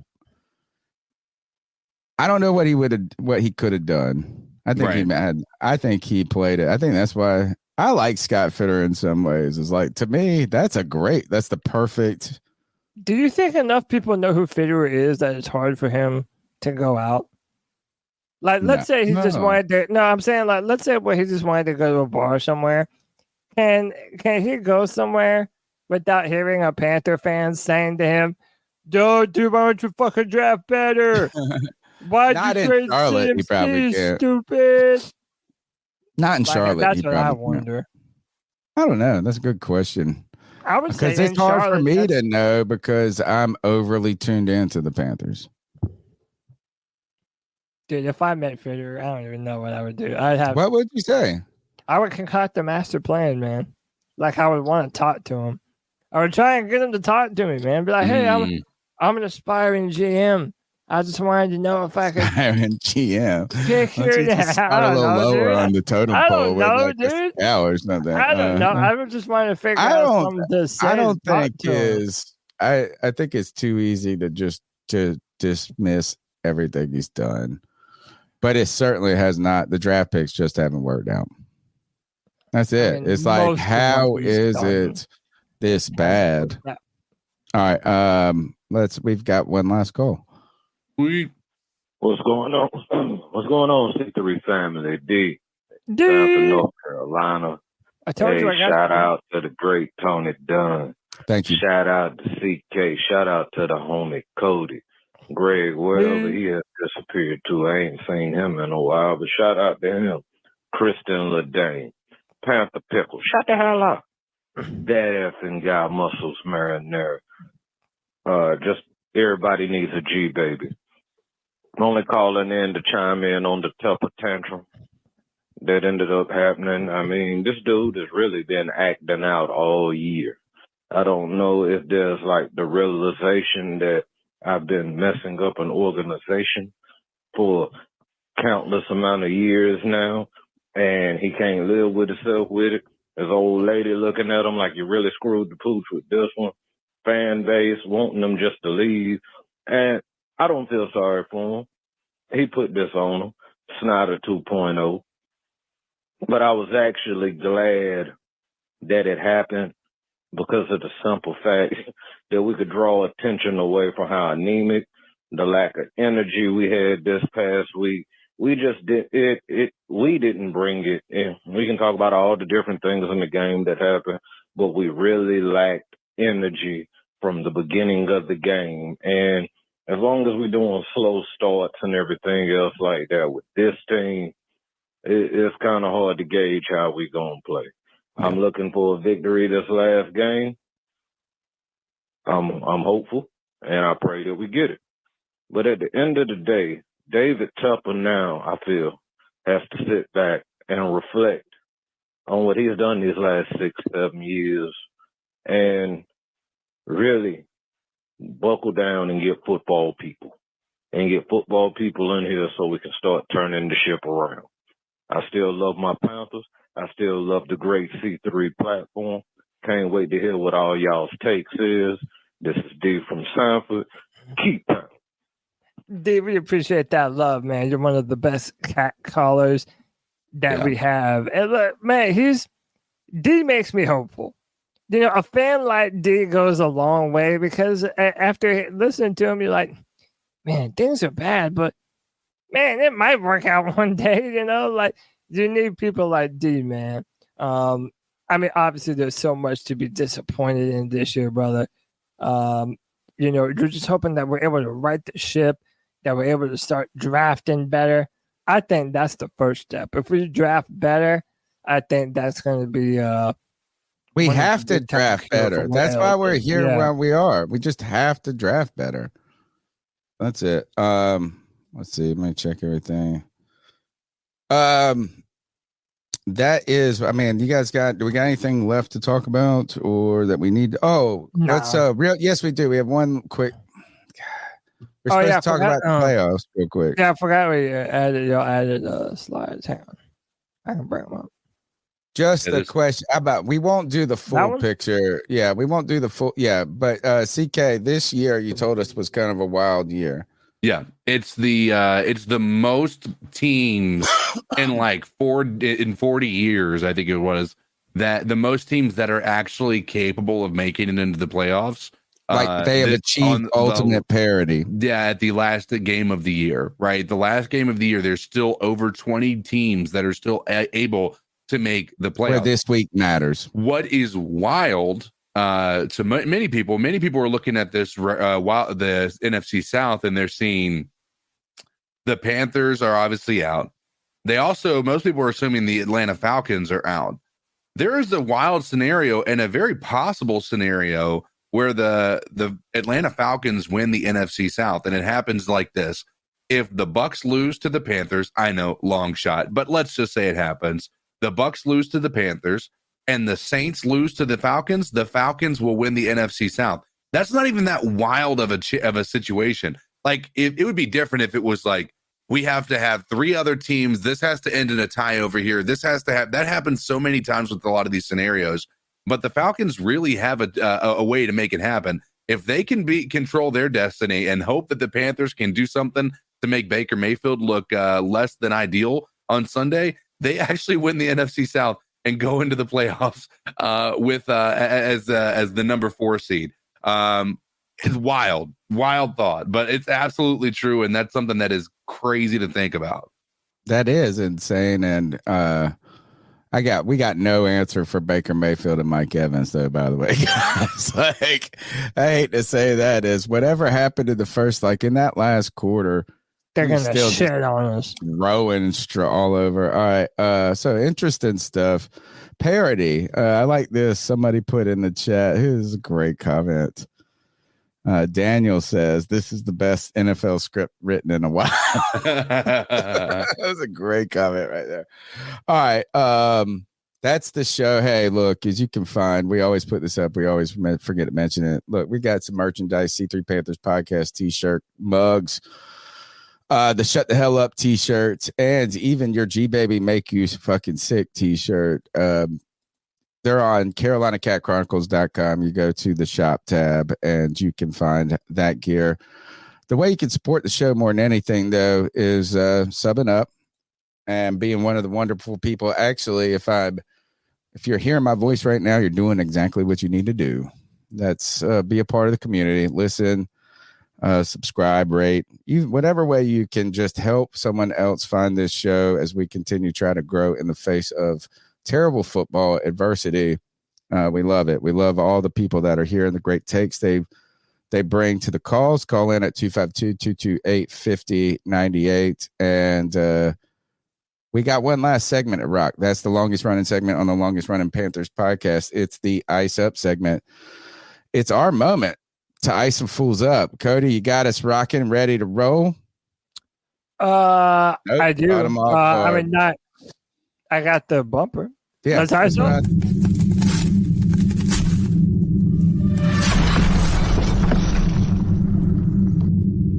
Ice up, son. Ice up.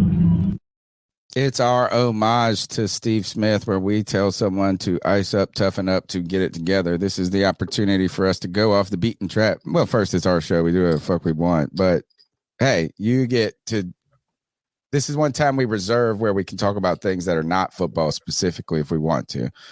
Anybody's fair game. Cody, you got an ice up pick for us this week? I got two real quick ones, but go first. Okay, well, CK, you've locked in, loaded. You need me to go first. Mine's just simple. I mean, it's David. No, it's not David Tepper. It's the all the people trembling in their boots over the news that the Epstein list is about to be released. All those really? People, did you see this crazy exchange between Aaron Rodgers and Jimmy Kimmel? Yes. Yes, dude. I wanted to talk about that too, man. All right, let's talk about it. I'll put the Kimmel. Are you ready to go ahead and start introducing this, CK? What's happening? Yeah. So basically, you want me to do it on the I'll pull up the Kimmel tweet. Just don't play the Rodgers clip. Right. So tell them what happened. So they have the Aaron Rodgers Tuesday on the Pat McAfee show. Aaron Rodgers came on. And he was talking about a lot of stuff. Towards the end of his time, he was there was some talk, and this is after they went off the air of ESPN. They started to begin the conversation around Epstein, and Aaron Rodgers made a bit of a joke / maybe not so much of a joke, talking about Jimmy Kimmel being named on that list of Epstein associates. And but wasn't Kimmel? Didn't he come now to not completely free Kimmel from whatever here? Wasn't he real hard on Aaron Rodgers on his stand up about the vaccination stuff? That on his show, I mean, like he ripped into Aaron Rodgers for his whole thing back in 2020 or 2021 rather. And so that's been an easy, that's kind of been a back and forth between these guys this entire time. And Jimmy Kimmel in non-comedic fashion, might I add, comes in with this tweet. And I'll let you read it if you would like. But by the way, so Aaron Rodgers said he would just pop a bottle if his name was actually on the list. Right. Because I guess obviously he wants this person to come off their high horse. And that's the thing, is a lot of people made him out to be completely a kook. So Jimmy Kimmel tweets this: "Dear asshole, for the record, I have not met, flown with, visited, or had any contact whatsoever with Epstein, nor will you find my name on any list other than the clearly phony nonsense that soft-brain wackos like yourself can't seem to distinguish from reality. Your reckless words put my family in danger. Keep it up, and we will debate the facts further in court. Dude, shut the fuck up. What a whiny Isn't that little wild that a comedian who talks so much stuff, like just in general about people and things that they are so defensive in that moment? And dude, he has the least amount of personality out of any late night show host. Like, dude, he's a joke, man. He's always been this super liberal, super woke type of fucking guy. And dude, if you're liberal, we don't give a fuck. We're a Panthers podcast. But like, when you go around being ultra fucking judgy, like if you want to say, "Hey, you're an asshole," don't spread lies on me. Fine, that's one thing. But to get all offended, like you're gonna sue him, you put my family in danger. Like, bro, shut up. You can dish it out, but you can't take it a little bit. Yeah, man. It's like virtue signaling. It's virtue signaling. Yes. Because he already knows there's a ton of people that hate Aaron Rodgers, think he's the anti-vaxxer asshole, and he's the perfect target. Dude, they're still hitting him with double vax. Didn't Ryan Fitzpatrick hit him with the double vax? And you just want to say this is, guess what, Ryan? Too, man. You just guess what? If you're double vaxxed, it don't work no more. It don't matter if you That's had what two. they say, dude. That's what they say. Right? It's like it's 2 years old, bro. Sorry, unless you had a flu shot this year, your flu shot from 2 years ago don't work no more. There's studies that have come out that said for the more vaccine boosters you've had, the more likely you are actually to get sick. I don't know. Yeah, like there's legit studies now. It's not just like controversy and conspiracy shit. I'll just say this is very anecdotal. I haven't met one person that got the vax and didn't get COVID like in the next few months. Right. Anecdote. All right. What was it? Whatever. This is not a. Yeah, I don't even care about that. Yeah, it does though bring you. One of the things that's wild is like when wackadoo takes become less wackadoo over time.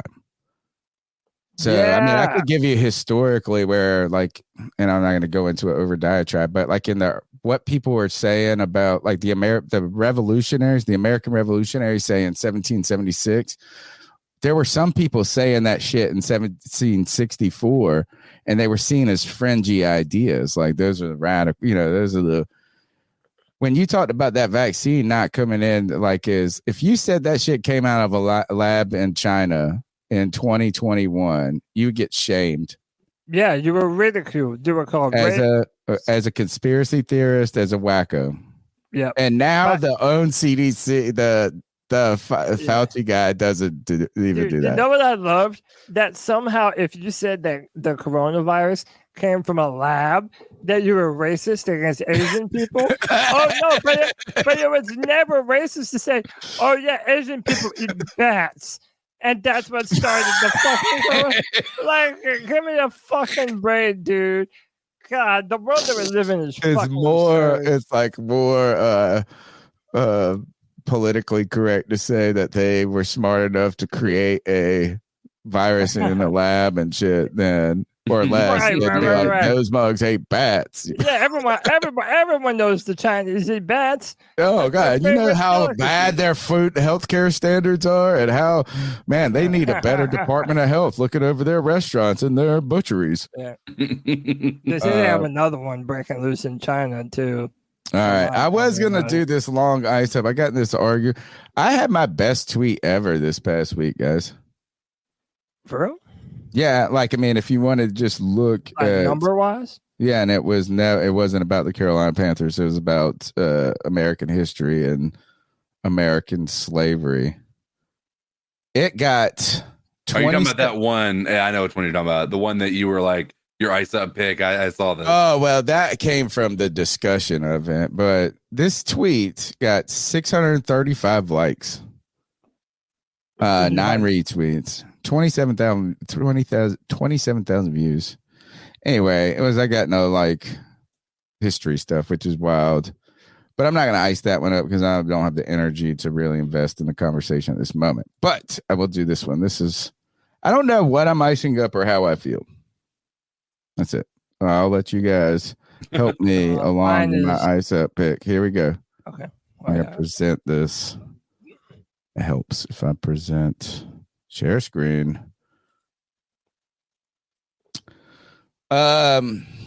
Assisted suicide pod that passed an independent legal review showing it complies with Swiss law. The push of the button, the pod fills with nitrogen gas, rapidly lowering oxygen levels and killing the user. I just don't know how I feel about the picture of this girl waving goodbye here. Yeah. Like this is so I'm just icing up the way this makes me feel. That sweet old lady in her final moment. I mean, she's not even old. She's like 48, dude. Dude. Holding like I don't know. This picture with this tweet just makes me feel uncomfortable. That's my ice up pick. All right, Cody, you're up. Mine is simple and stupid, much like I've been called in my life. Let's just fuck around and find out. So he's trying to spin on this fucking wheel. Oh, God. His net's going to hit that shit. What?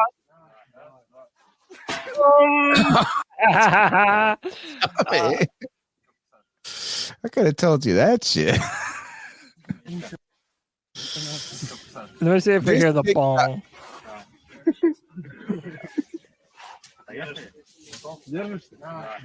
God. Oh, dude. Crack. That sound is so That's cracked bad, skull. That's what dude. that sound is. I saw a video and someone put up a very, I thought, wise response to it. And it said, I hope this doesn't become a TikTok challenge. And the guy had stolen a police officer's gun. Like he unlatched the holster and snuck it out like a pickpocket. And this is what the internet breeds right here. It's like that. Nobody said you can fucking hit your head on that pole right there. All right. Dude, how stupid.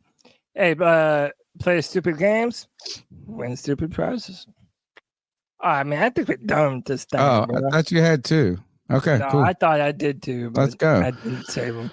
This is the C3 Panthers Podcast brought to you by CarolinaCatChronicles.com, where every Tuesday night we chop out the latest Panthers news and opinions from the fan perspective. My name's Tony Dunn. These are my co-hosts, Cody Lack, CK. You can find them where you see their names described on the screen or in the show notes. Cody Lack, take us out of here. C3 Nation. Until after our final game of the season, we'll be back for the post-game show. Oh, yeah. But you know what we're going to do in the meantime. Keep pounding.